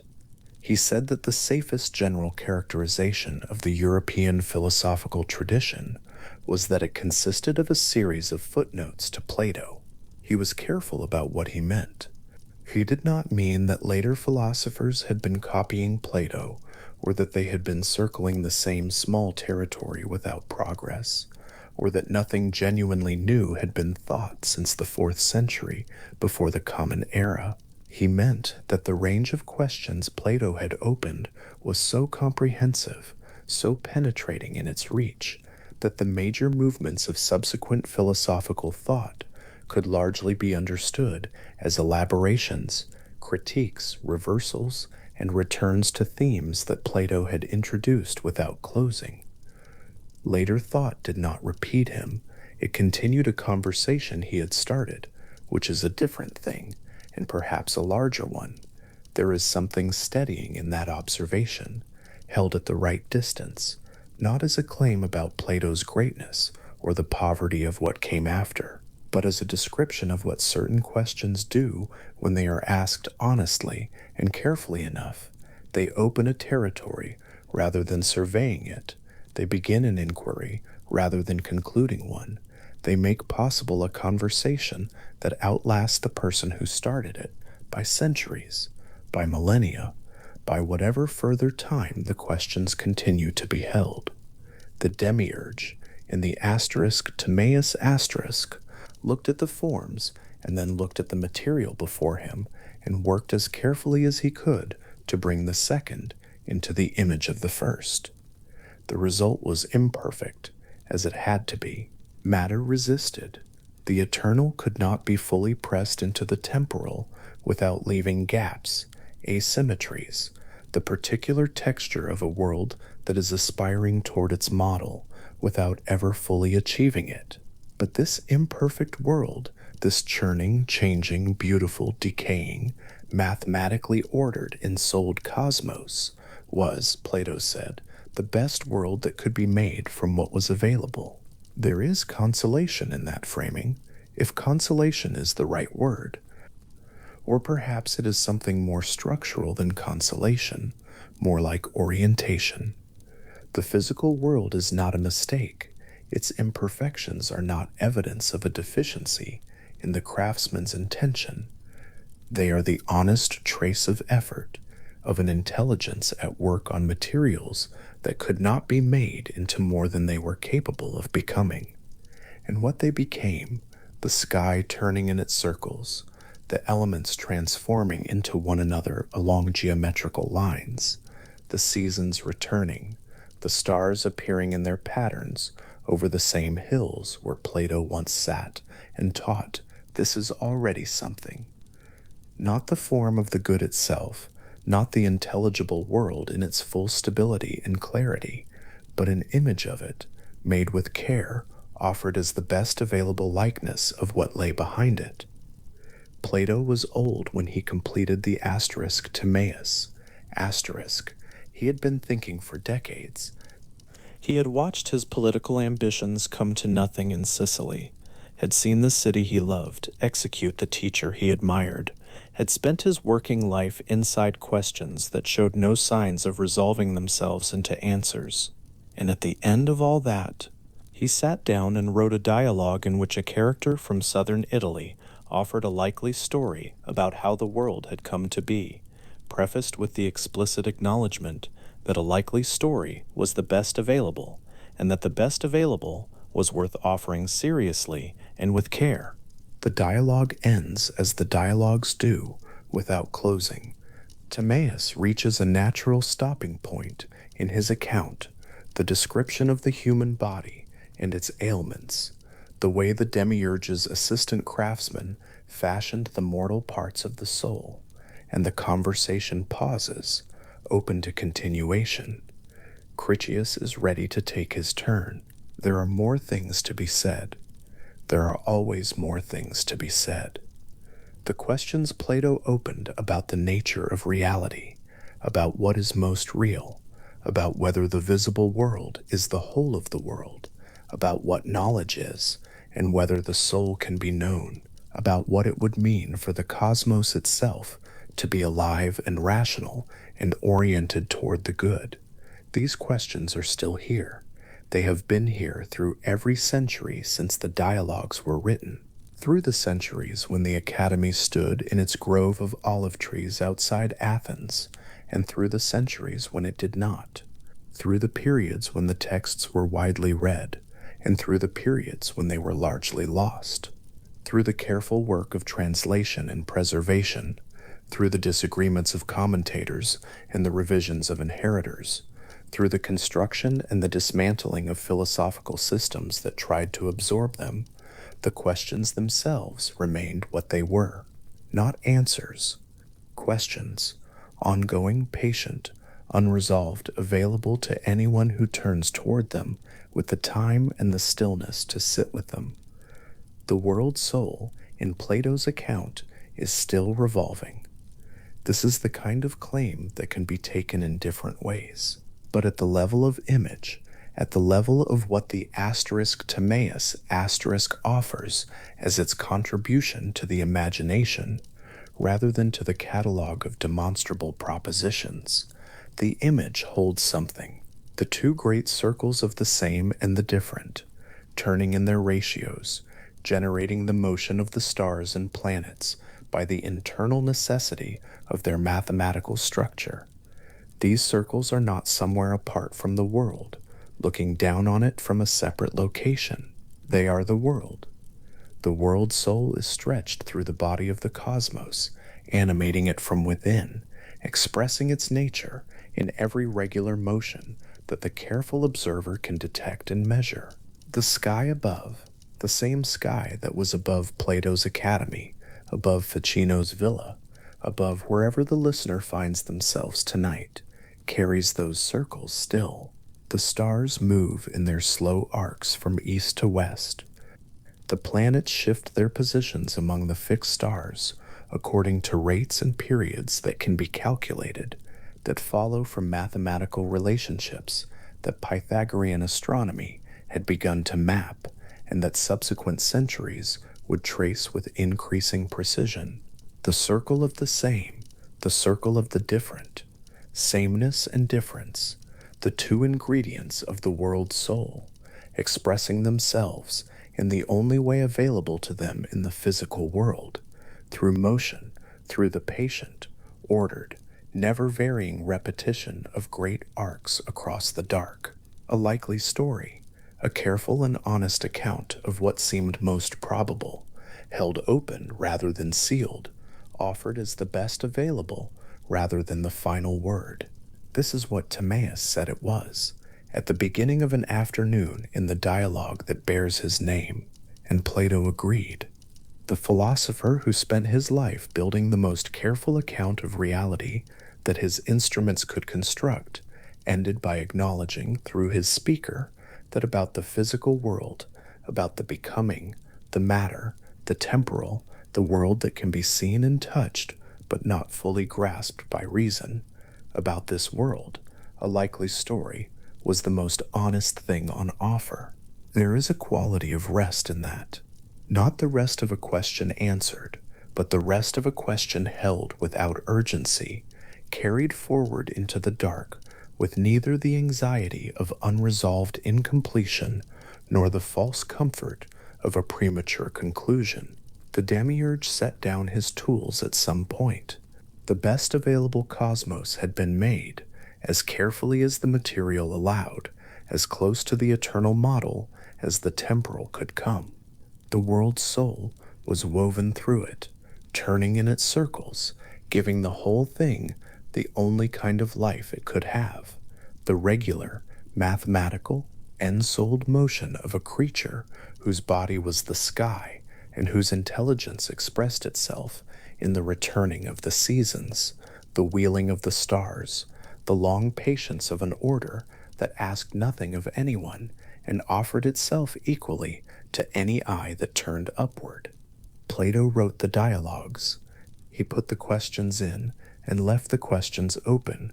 He died, as everyone dies, around 348 BCE, by most accounts, probably in Athens, probably not far from the grove where he had taught for decades. His school continued. His texts were copied and carried and argued over and translated and lost and found and translated again, and the arguments they contained went on being made and contested and refined across centuries that Plato had not imagined, and in languages he had not spoken. The questions did not need him to continue.